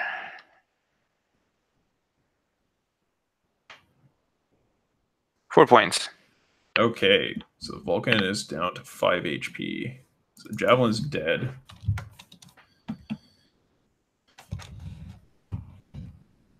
Vulcan 4 HP. Okay. So I think at this point, probably those two commandos have started to close the distance a little bit. And they are they're probably coming up on the position of it's definitely they're coming up on Dasha's position, threatening her with those SRMs. So Frank, what are you going to do there? What are you going to do about that? I think for you, they're still probably at far range, but for her, they're probably closing to short. I will shoot all 4 of my 2 lasers at them. Okay, let's see that alpha strike. Yeah, so positional advantage. What else do you think you got going on here? I think so. They're far. So you're in range. So that's going to give you it's going to give you another D6.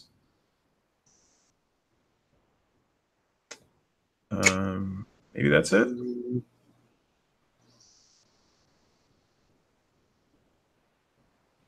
Could I use my jump jets just to give myself a clear shot? Yeah, sure. You definitely could. Let's do that. Okay. Cool. So that would give you 3d6, and you're going to mark 3 heat on your track.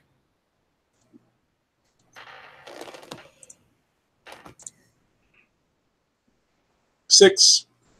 Okay. Just one? just one.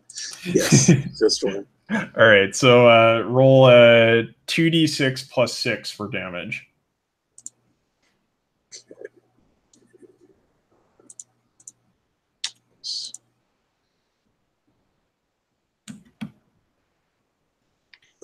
Six. So 9. Okay, awesome. So are you gonna spread this? Since you're alpha striking, you can choose to spread your damage out, or you can choose to use it to hit one of the commandos.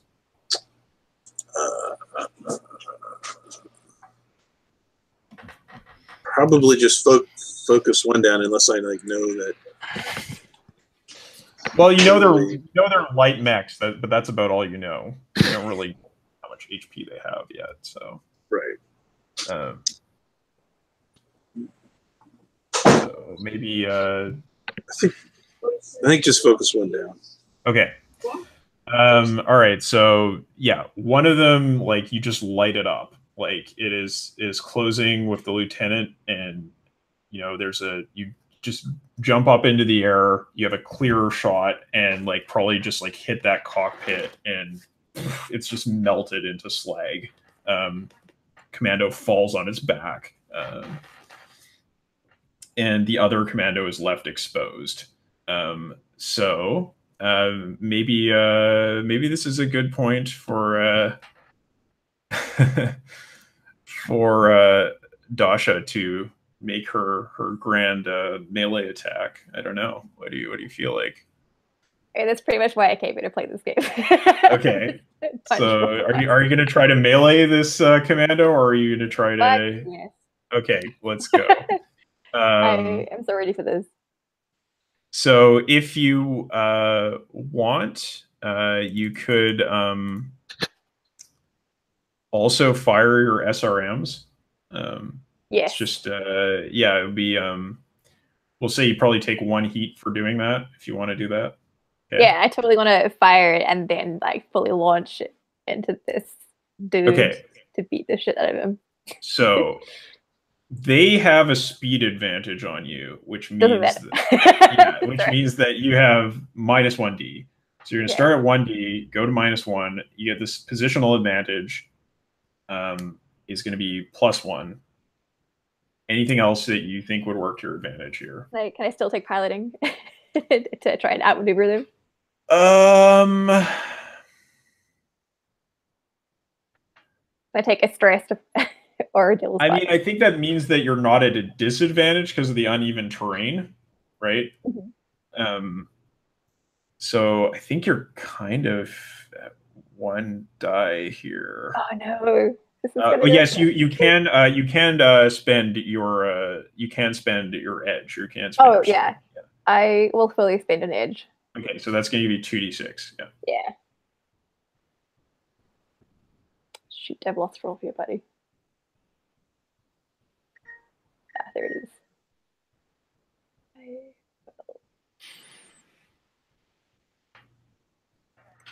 2d6.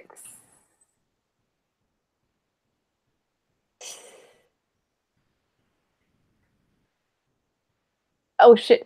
Oh, hang on. The ones came first. I believe. Yeah, I think I got double ones. You had snake eyes? Double ones? Okay. All right.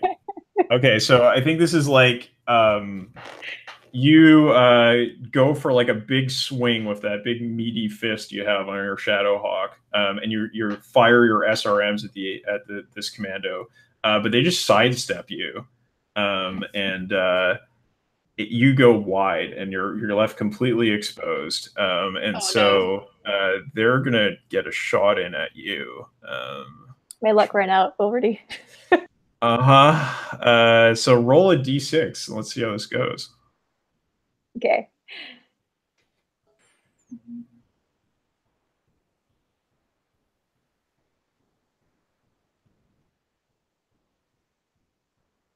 I got a 3. Okay, so you're gonna take 6 HP damage because they've got like 2 banks of SRMs, and they're both just like pouring those into the flank of your mech.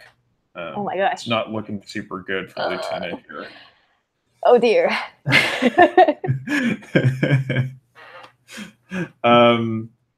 Oh, and I also I should mention that there are resistance rolls in this game. So if you ever want to resist, the only thing you can't resist is HP damage.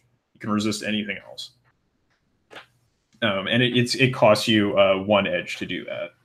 So good to know. Good to know. All right, so I think this is probably armor. Does that do anything to the damage? Oh, right, you have armor. Yeah, right, you do. Oh my gosh, thank you. Thanks.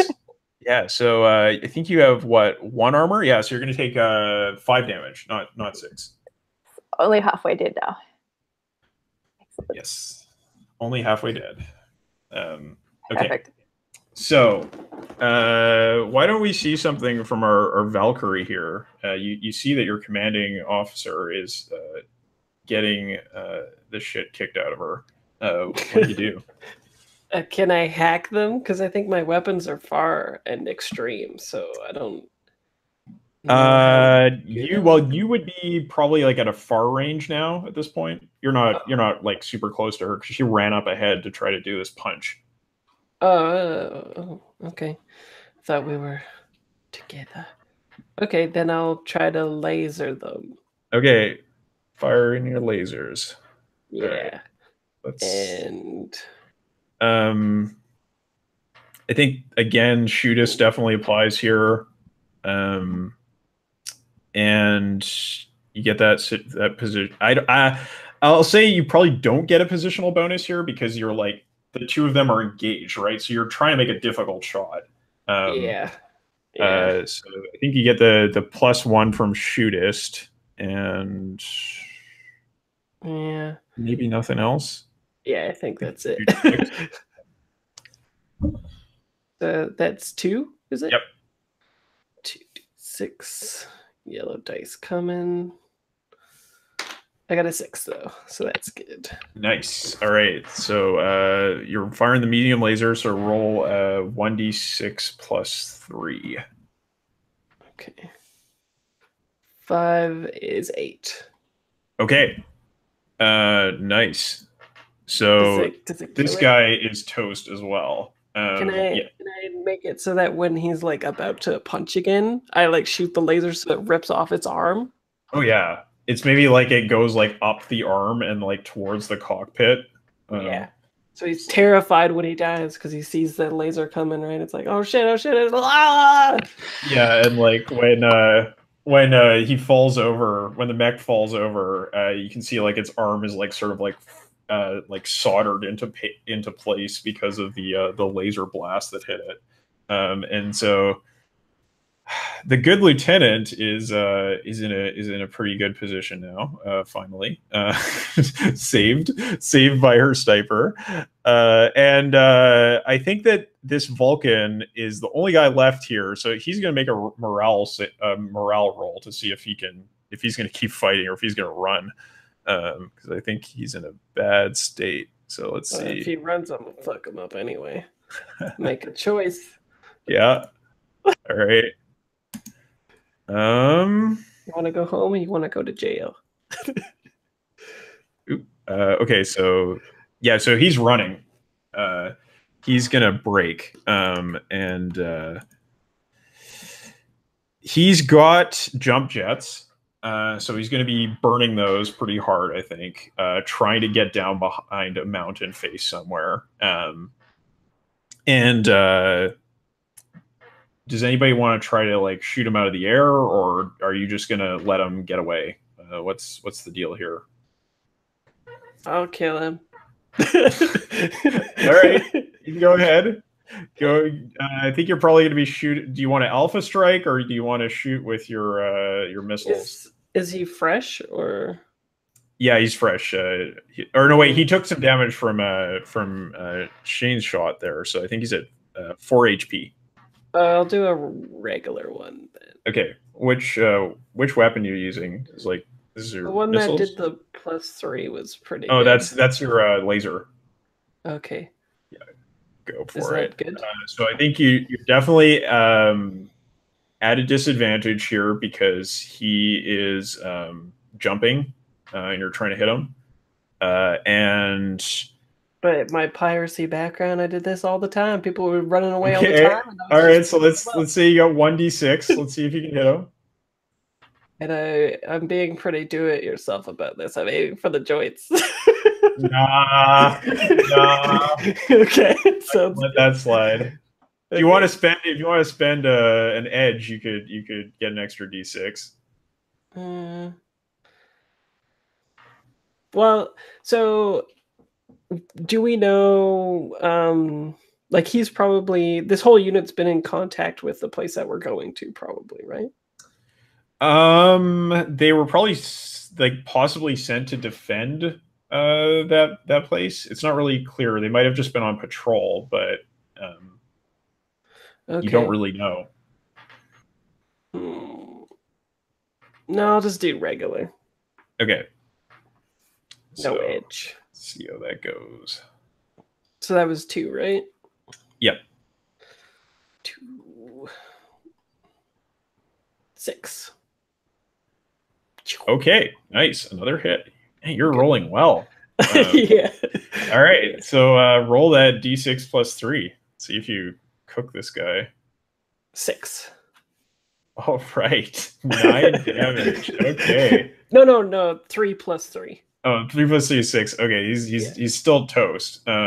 Yeah. So I think this is just he's flying through the air, like makes that jump, and just laser right in the back.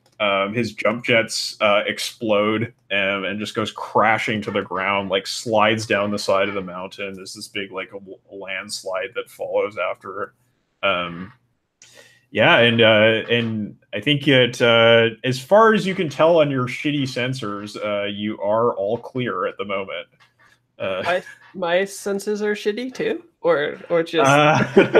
Well, I guess yours are not shitty. That's true. You're not a specialist, but you know what you could tell. Right. Yeah. And I say over comms, with the little like a picture of my window comes up and I'm smoking in my mech, of course, right? Mm-hmm. The filters are on. And I say, now that we're free, the leash is off of me, and then the window goes off. I'm just feeling really angry at Dams right now. At who? At Dams? Dams. Oh, Dams. Yeah, okay. I'm just So mad at dams. Yeah, Still I angry. thought you said Dan's, and I was like, that's a weird name. Is that our commander? Good old Dan. Lieutenant Dan.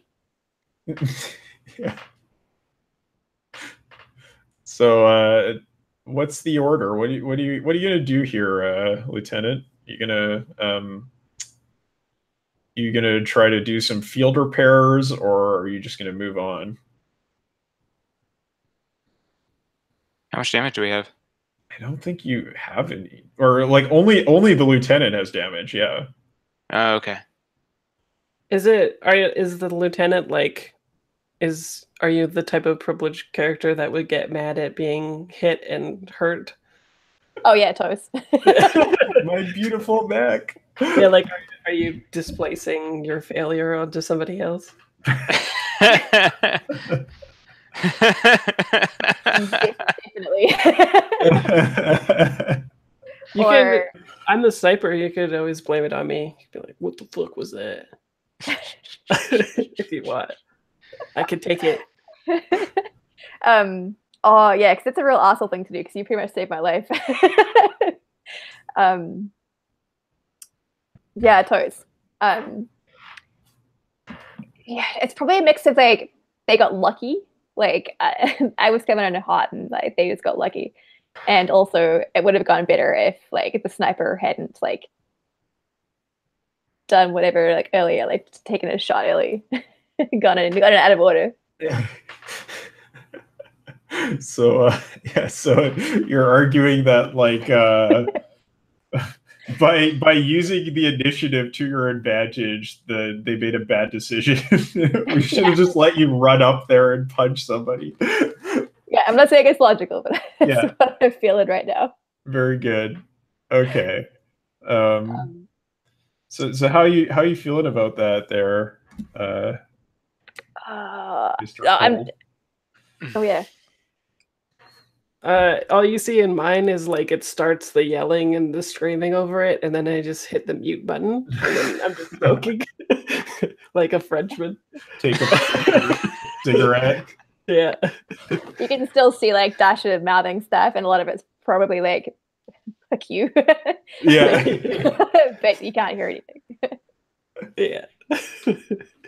And I feel like we see Frank like eating popcorn or something like that. Yeah, right. It's like there's like the next thing you pull out of the tied down food at the side of your cockpit. It's dessert now, so it's like it's like astronaut ice cream. I think it looks like a tube of toothpaste, but it says like apple pie on it. Nice. Cool. So yeah, I think your lance is able to form up again after that little episode. Do you want to take some downtime here to repair, Dasha? I feel like it would be prudent. I feel like if you hadn't given the advice of like don't run in blindly, I would keep going. But I feel like it would be prudent to try and do some field repair. Maybe I can fix my sensors. Yes, that is a possibility. Yeah. Okay, so we're gonna go to downtime. Before we do that, can I ask for a quick bio break? Yeah, completely. So yeah, 5 minutes. I do want to get some time for feedback before we wrap the session. So yes. Okay. Thanks. Cool.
All right. Oh, just hang on, Fraser. Okay.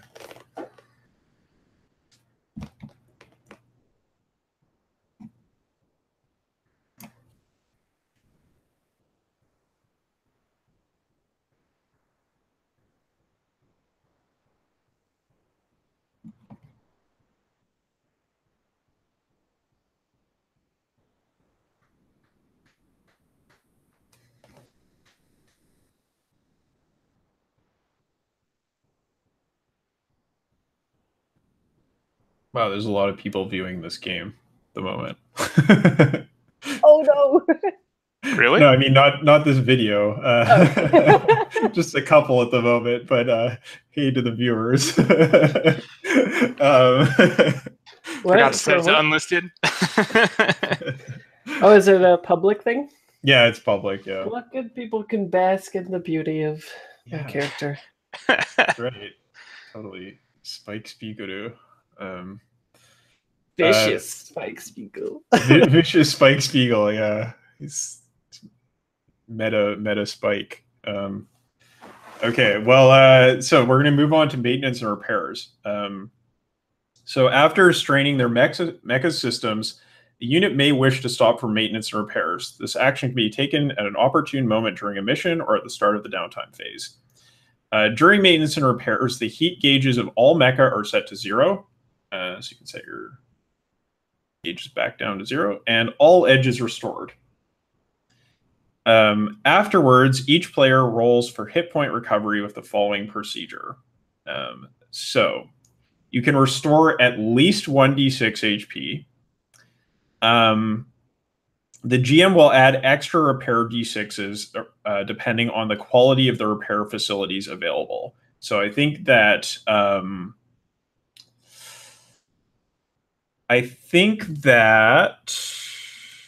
that DIY specialization you took, Fraser, I'm good at it. Probably would give a +1 for this recovery.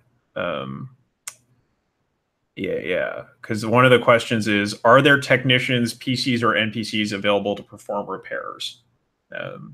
So I'll say like one person can choose to restore 2d6 HP instead of 1d6. And I guess it would be pretty obvious who it would be if your character wants to help with the repairs, because, you know, your lieutenant has not been super nice to you. Yeah, we can. I'll help, and I'll say, like, while this scene is playing out with the duct tape or whatever it looks like of the things, I'll say that it's natural to get angry when you fail. Yes. Which, like, Dasha probably goes like beet red, and it's just like, didn't feel like I can't remember. Everybody fails sometimes. You just have to roll with the punches. Nice. Very good. Very good. So yeah, so you're busy doing those repairs. Why don't we see if you can repair those sensor systems there? Yep. So, I think this is just going to be like an action roll. Okay. I would say you're at least familiar with the systems, so you could take a +1 there. You don't really have any particular equipment on you, though, so that'd probably be a -1. Do you think there's anything else that would apply? I don't know. Does the sensor specialist figure in? Or Yeah, is that just... yeah. I think that's fair. So yeah, you could take 2d6 to try to do this. See what happens with the 2.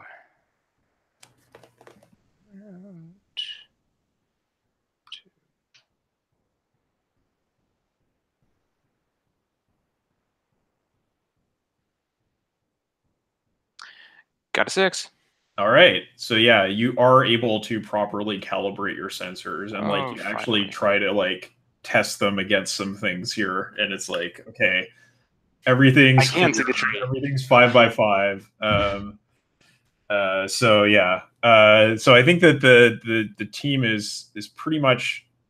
Oh, we got to see what Lauren got with her repair roll. All right, that was 2d6. 2d6. I am not rolling these red dice anymore. These red dice can go to hell.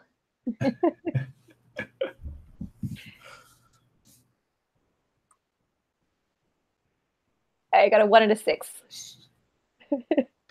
Okay. Awesome. So that's going to put you up to max HP again, which is 10, I think, for you, right? Yeah, all systems are indeed nominal. Yes, all systems are now nominal. So good. So I think that just to close out here, like as you're working on these repairs and calibrations and stuff, it's very much like that, like 8th MS downtime scene stuff where, they're just got their mechs open and working away on them. And, the difference here is that these mechs are gigantic, so it's pretty scary. Like you got to use like some rigging and stuff to get up on them. And the wind up here is a little bit intense because, it's up on the mountaintops. But you can see off in the distance that they haven't come yet, but there are definitely some storm clouds that are forming off in the distance. Maybe more towards where the other lances went to go do their operation.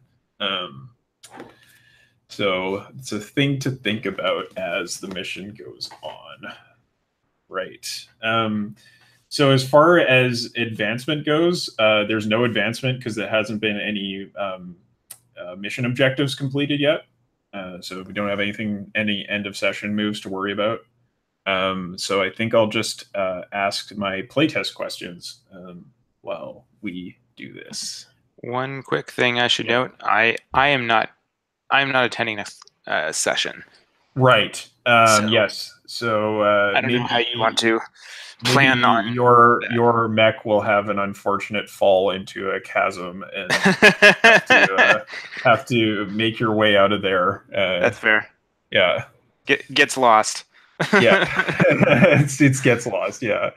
I just started sweating. Like Dasha just started sweating. Yeah.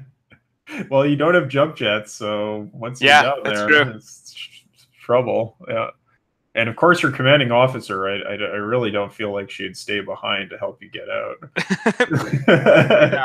We have to prioritize the mission. It's like, by the way, before I leave, what was the primary mission objective again? And then suddenly, another mech appears. Yeah, that's right. Yeah, well, I feel like it'll probably be somebody who was in one of the other lances that got separated from them or something. Yeah. Okay, so my questions for you, playtest feedback questions. Was it easy to think from your background to a specialization? Like, was that a major challenge? Did it go fairly smoothly? How did you feel about that? Mine was easy. Okay. And that was just because you had like a strong character concept in mind? Like, I'm a pirate. Like, okay, pirate shit. No, I didn't have anything in mind going in, but I saw Outcast, and then I was like, I'm a pirate. Okay, cool. And then yeah, the specializations went from there. What about the rest of you? How'd you feel about that? I think mine definitely wasn't like kind of. I don't think it was like super clear because of the marginal thing. Mm-hmm. I think I definitely had to kind of like think a little bit more about that. I think I had to have more of a character concept, I think. Yeah, and I feel like we kind of had to dig a little bit into the setting. Yeah. The setting info to make that happen. Yeah. Which is not a bad thing necessarily. Like engaging with the backstory and the setting is an interesting type of play, as long as it's not flustering. Yeah. I mean, I think probably more examples could be useful in the future. Yeah. That's I'm sure that's kind of like much further down the line. Yeah, examples are good, but the only downside of examples is then like sometimes people will just If you give them examples, they'll just pick from examples. Yeah, right. Exactly. So the way I did it was like 100% just completely following off of World of Dungeons Breakers, World of Dungeons Turbo. Like, here's the backgrounds, no description at all, just pick one. So yeah. No, that's totally legit as well. Yeah, I mean, as long as nobody felt like. So, Brian, how did that feel for you? Was it a little bit? It took a little bit of thought, but it's the kind of thing that's kind of enjoyable to spend some time thinking about. So unless you're in a big rush to start, playing, I thought it was fine. Yeah, you can always pre-gen if you're in a big rush, so that's fine. And Lauren, how is that for you? Fine. I think privilege is a very easy thing to draw from because you've got money. So you're like, oh yeah, so I specialize in that because my parents bought it for me, or whatever. So, yeah.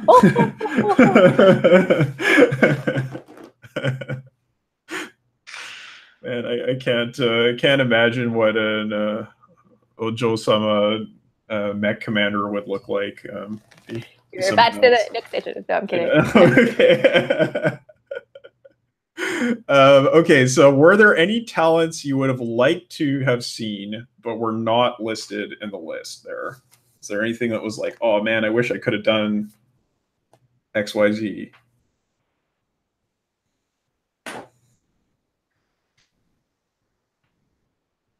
Was fairly satisfactory, or? Yeah, totally. I think one thing that I think would have been interesting, and I don't know if this is, I didn't see anything in the system in general, and this is why I asked about it when it was happening, was there doesn't seem to be I think there'd be interesting if there was some sort of talent for helping. There is Aegis, which is for defending other pilots, but there isn't a helper one as such. So yeah, I think that could be kind of interesting. Yeah, I definitely would want to make it like a specific kind of help. Yeah. Right. But I agree that could be a nice one to add. Yeah. Yeah. I mean that could be like tactics or like something, or strategy or something like that. In that. Oh, okay. Well, yeah. I mean, tactics or strategy are totally things you can take as a specialization. Oh yeah, that's a specialization. That's true. But yeah, talents are more sort of like qualities of your character, right? They're more like traits than they are skills. Yeah, fair enough. But yes, somehow being able to help, I think, would be kind of cool. Yeah. Okay. I would. My thought on that would be to make people consume edge in order to help, probably. Yes. I think that. Man, I'm kind of on the fence about that because I think it's basically good in terms of the game systems. However, I want to encourage people to try to set each other up for stuff in the fiction and then take advantage of that. And if it's just a matter of spending edge, then it might take something away from that kind of play. I'm not sure, but maybe we'll experiment with that next session. Give it a shot and see how it plays out. And I definitely didn't. Go ahead. As long as people aren't spamming help, that's all my thought. I hate that in play. Yeah. Oh yeah. I mean, I think my only thing would be looking over the rules. I didn't see. I mean, it's just because I haven't played much in the way of Blades type stuff. I didn't see a lot of kind of easy, like kind of setting people up type stuff. Yep. But maybe that's just because I wasn't kind of like thinking about it. No, there's definitely nothing in there about that. It's just like all goes down to the fictional positioning. So I think that I might include like a little subheading about help, like how to run help in the game, even if it doesn't have a system or a mechanic. Sort of like, here's how to work the positioning with this thing. Sure. Cool. Okay, so did you understand your character's relationship to their world? Like, was it clear what your situation was? I think so.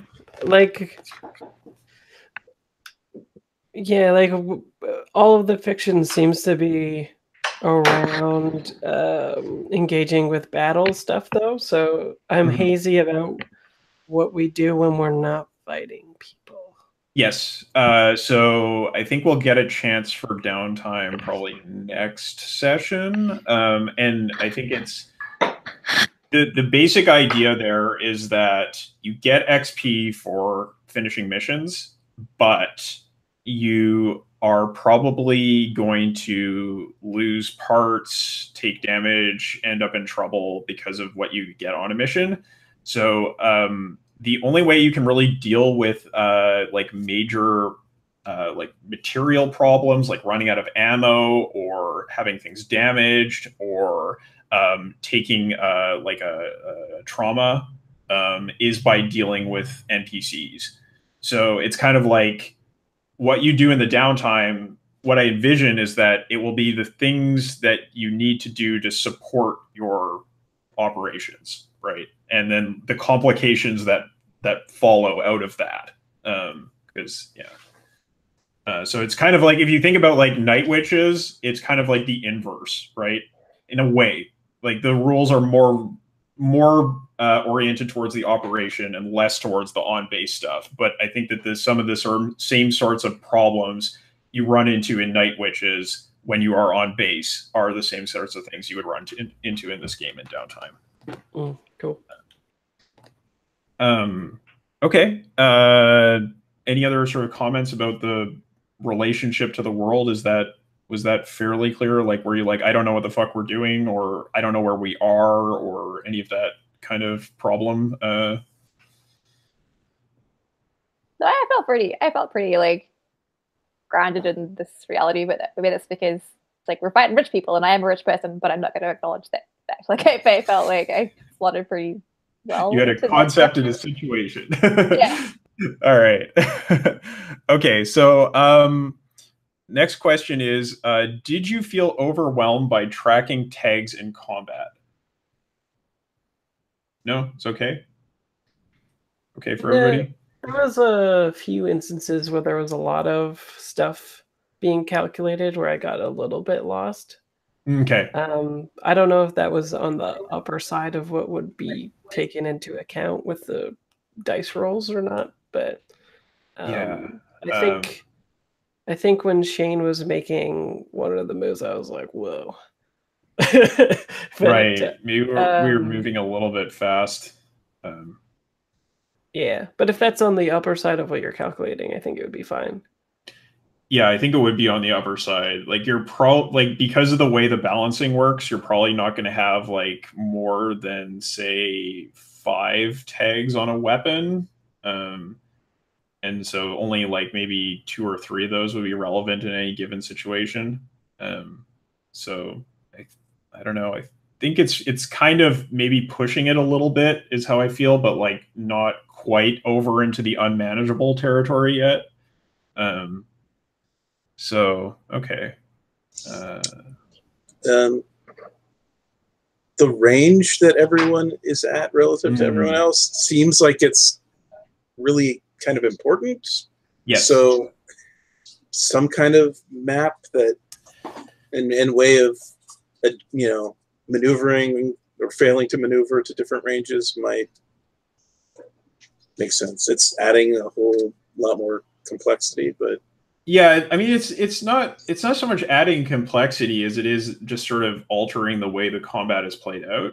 Like it, either way we're thinking about range, but if you put all the characters on a map, there's going to be like, okay, I'm 2 spaces away from you. That means I'm far. There'll be a little bit more sort of, I don't know, like bookkeeping or like visualization going on, which is maybe fine. It's something I'll try testing because I know a lot of mech games have that sort of thing. And I was just like, maybe I can get away without it, but it may be the case that I actually do need that in the end. So, well, I think if you didn't want that, all you would have to do is be upfront as soon as an engagement happens, describing the range that they're in, right? And keep saying like, when this person's rushing at you, now they're in near range for these characters and stuff like that. As long as you're explicit about it. Should be. I mean, I feel like I was trying to do that, but it kind of maybe got a little bit lost in all of the talk. So there's maybe different ways we could deal with it, but yeah, I think I'll maybe stick with the current approach for the next session, and then if it's still a little wonky, I might make up a little map to use. So I mean, one thing I'd say is that I don't know that you have to have it be a map per se. I mean, I think like both, like I linked to the 316 thing and Brian linked to something else. I mean, I think even on if you had a spreadsheet just with like the columns, if you could at least tell us, like fit us into those compared to where the enemies are, that kind of like gives us an idea as to like say as to whether or not we want to like move into closer range or farther away or vice versa. And I assume the 316 thing is just like concentric circles. Yep. You put yourself in one of those. Yeah, that's kind of what I meant by it. That's what I had in mind for a map. Yeah, not like a hex map or something. Cool. Yeah. So I'll think about that. But I think you're right that it's probably a thing that needs some work. Okay. So was it easy to understand which tags applied to each role? Were you able to kind of like figure like, oh, I want to use this thing in this role, or? Well, so I don't know. For me, at least, I don't know. Like I didn't really feel like I came into contact much with the tag system, at least with regards to like say weapons or something like that. I think the tacking stuff on that I came into was pulling from your background, pulling from talents. Yeah, inclusive of that stuff. Oh, inclusive of that stuff. Yeah. Yeah. I mean, I think at least for me, I think it worked out okay. I mean, I think it's a combination of. I mean, it feels vaguely a combination of white hacky and burning wheel. I think to a certain extent. And I think if you have any experience with either of those, you can kind of see where that goes, where that comes from. Yeah. Yeah, it was definitely Burning Wheel was the big inspiration there. Cool. Okay. And did the character sheet make it easy to track tags? Were you able to read the sheet pretty well? Like, was it not confusing to navigate? For me, I think my only comment would be you have to, this one, for good or ill, you're having to scroll a whole lot up and down, which is a combination of kind of the pictures and whatnot. The only thing that I might suggest specifically for like the spreadsheet version is I might just make talents one big drop down, at least initially. I know in theory, as you go further, you can get one. Yeah, as you advance, another one, more than one. So yeah, so maybe have 2 drop downs or something like that, so that you don't take up so much real estate, basically. But that's I can see that making like the practice of play a lot easier, although it would make character creation a little bit slower because you'd have to maybe refer to the game document or look through the list a little bit. Well, I mean, I'd say keep the information that you have. Yeah. Have each of those be like the parts of the drop down. Yeah, parts of the drop down. And I don't know if that'll make it, if it'll force it to do like the stupid crazy long thing. It might just keep it in there, but yeah, that's something that I would think about. Oh no, it looks like it for the other ones. It looks like it keeps it within its column, so you might be able to get away with it that way. Okay, I'll definitely give that a shot. That sounds like a good plan. Okay, and did you feel like you had opportunities for characterization? Like, did you feel like you had opportunities to express your character in the game? I think Fraser certainly did. Yeah, that's true. I tried to put it in just because I was worried that we wouldn't have scenes for that, but I think with such a short playtest, it's hard to know. at the Yeah, moment. I feel like a lot of it was really conditioned by the fact that you guys rolled so well. Your rolls were out of control. It's like 6, 6, 6, 6, 6, 6, 6. But yeah, how did the rest of you feel? I mean, I for sure did, but I think that's because I was the shithead lieutenant who had a lot of interacting with NPCs. But you know, I find it very easy to find a voice and be like, yep, this is this character. This is probably how they talk to the chain of command to their companions and stuff. Right. Yeah. Yeah. My friend Jojo. Yeah, I mean, I think for me, I think I was already.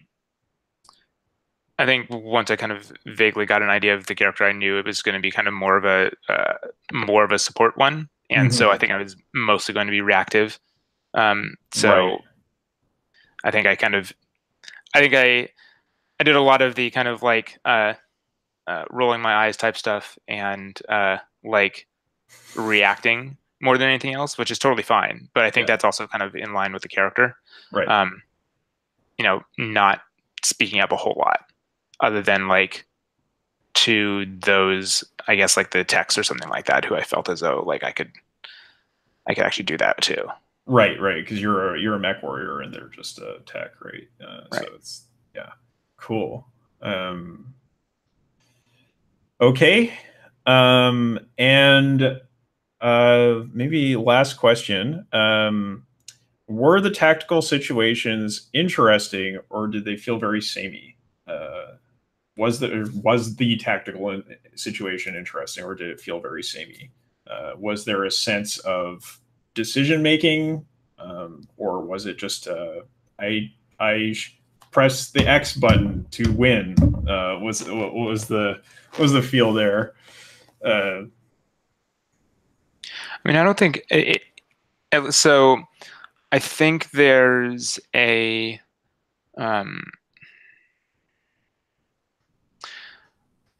so like, for example, with my encounter with the SRMs and stuff like that, and looking for cover or something like that, I think you kind of need to be I wouldn't say knowledgeable of kind of this genre, but like it's something that you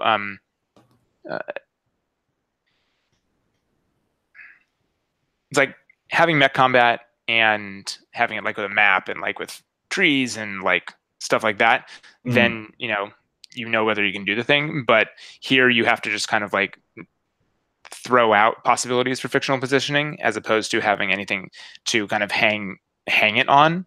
Yeah. Even say like in like a dungeon or something like that, like you kind of have a little bit more information. But I feel like having like maybe adding like say like 3 environmental tags would help to make that a little bit more textured. Sure. Yeah.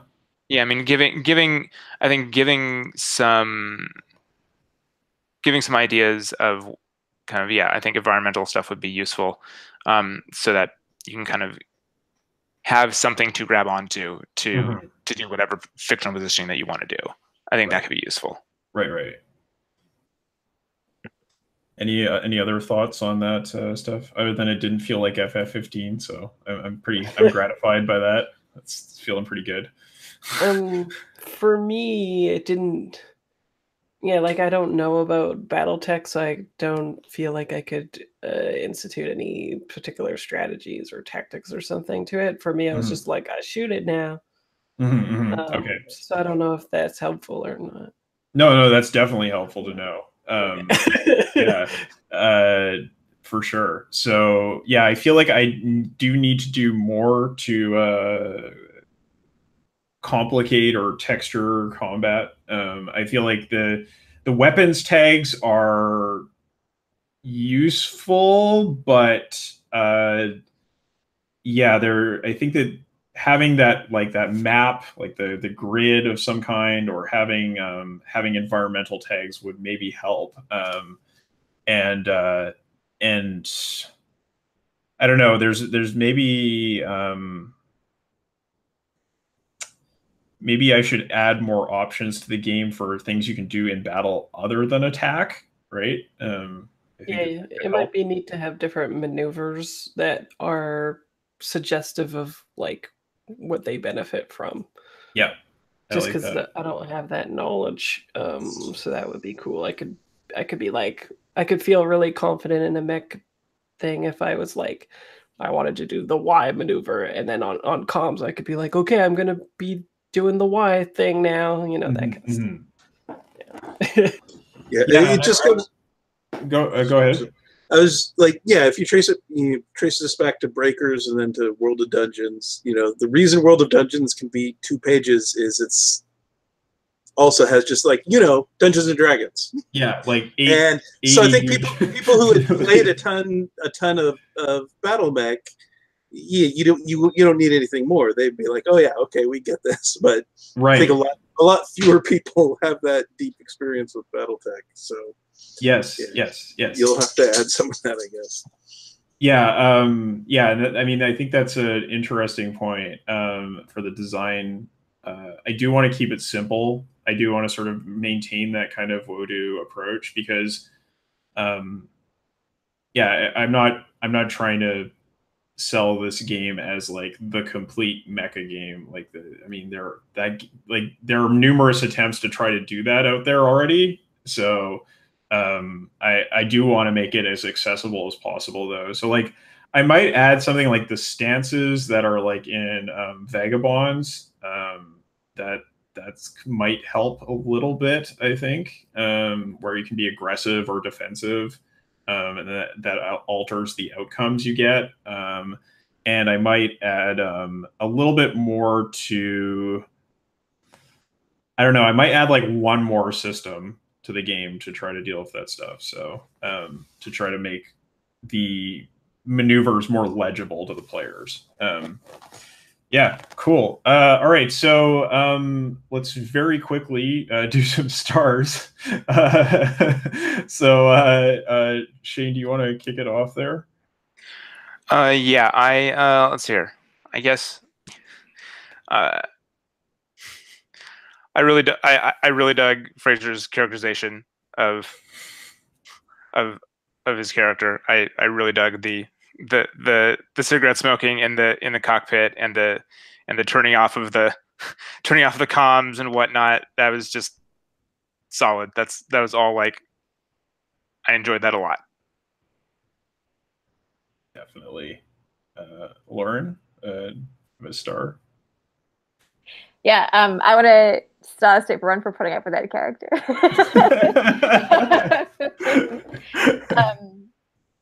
Yeah, particularly Jojo, my dear friend, who will not be here next session. But I had a lot of fun playing off of you, Shane, being like the poor, suffering, like sort of 2IC.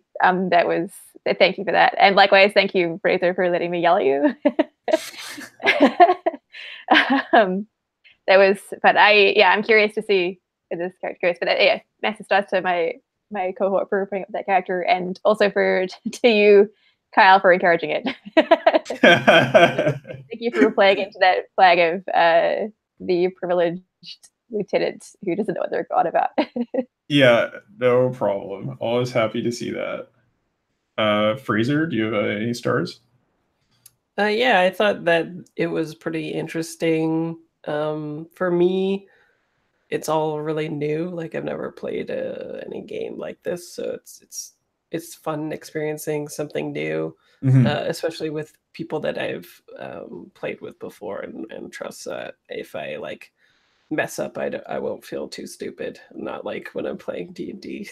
Yeah, nobody's going to shame you here for not having 10 years of BattleTech lore knowledge. So that's a nice thing. Yeah. So yeah, the star, I guess, is just the overall experience. It was fun and cool, and I'm interested in experiencing more of it. Cool.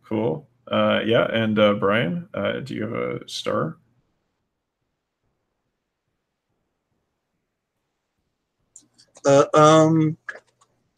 Yeah, pretty similar. Yeah, I think it's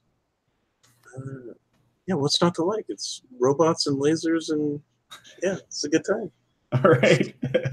Good stuff. And was that? I have an extra hostile for Fraser's stuff. It's to say, like, I friggin' had such a good time, and I have not played any Battletech or anything, nor do I have a good knowledge of mechs. But I felt very comfortable, and I had a lot of fun, and this was great. Yeah, well, I'm really glad that it was sort of a comfortable session. It didn't feel super intimidating. Like, you know, you have to. Oh well, like, are you going to choose an SRM or are you going to choose a streak SRM, or like, you know, what kind of endofibrous armor do you want? Like, I tried to really steer away from that. So yeah, I choose a PLT. It's really good. So yeah, so stars. I think definitely stars for the whole group for, you know, coming in, except for Shane with rather limited knowledge of BattleTech as a setting and just sort of rolling with it. I really appreciate that. And for just sort of like grabbing the scenario and running with it. I appreciate that a lot. And stars for your feedback. Thanks a lot for that. That helps me a lot with my design. So much appreciated for playing in a playtest and for giving me the feedback that I need. And so, okay, what about, does anybody have to run right away?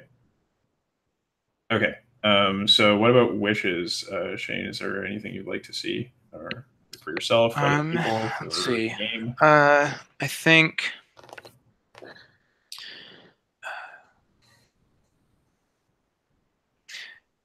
there's a, I mean, this is a difficulty with, I think, with any of the kind of like Bladesy type stuff is, I think,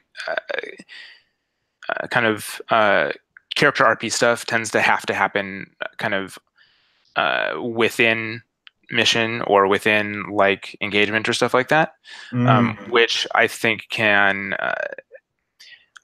I think you kind of need to know that. I think Fraser intuited that.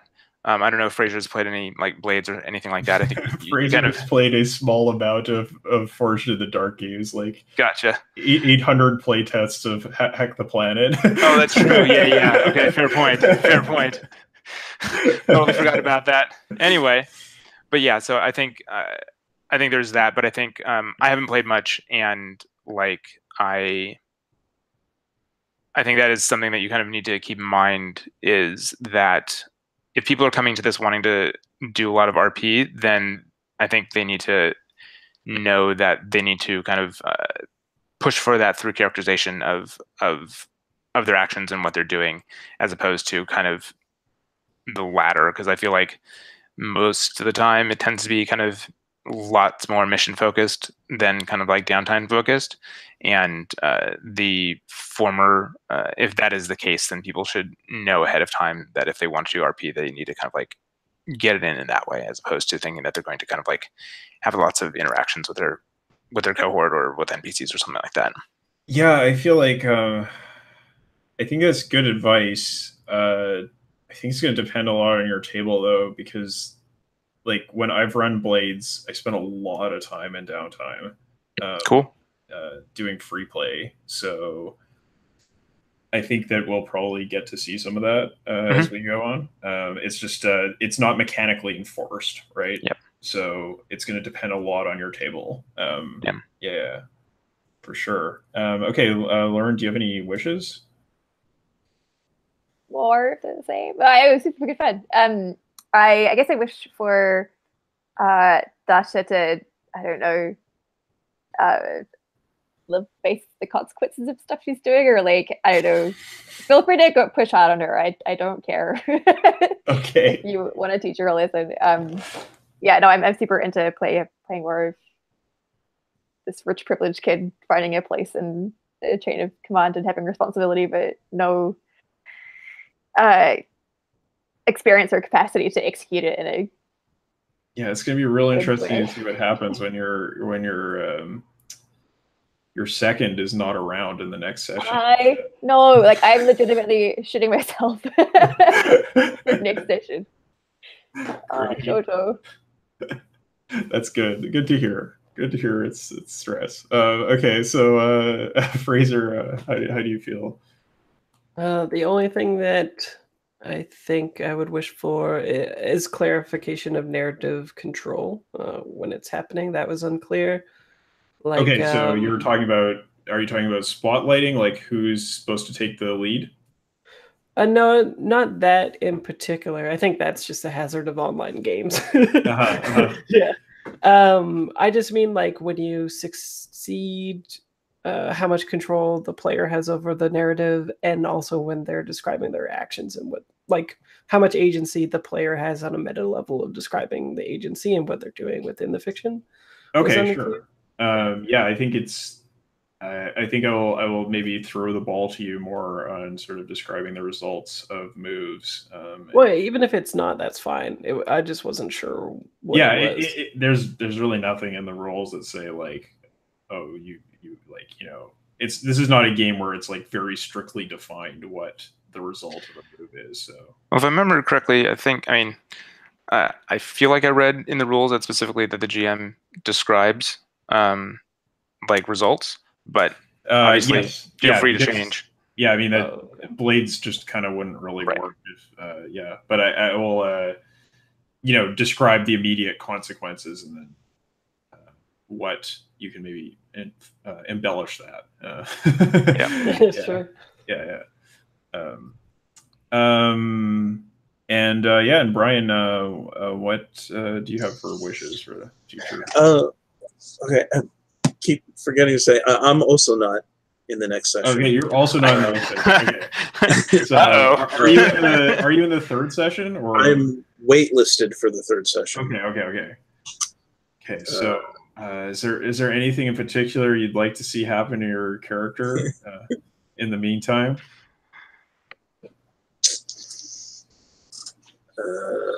Yeah, that I don't know. I guess the team needs to split up for some reason. Sure.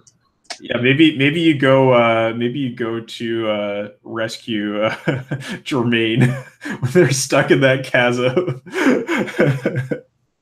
Okay. Yeah, you guys go blow up the dam. I'll go.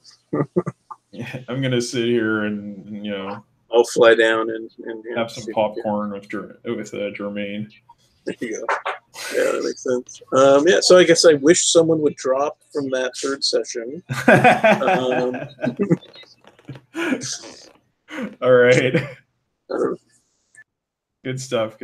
Okay, so thanks a lot to everybody, and I think I'm going to wrap it here and the broadcast.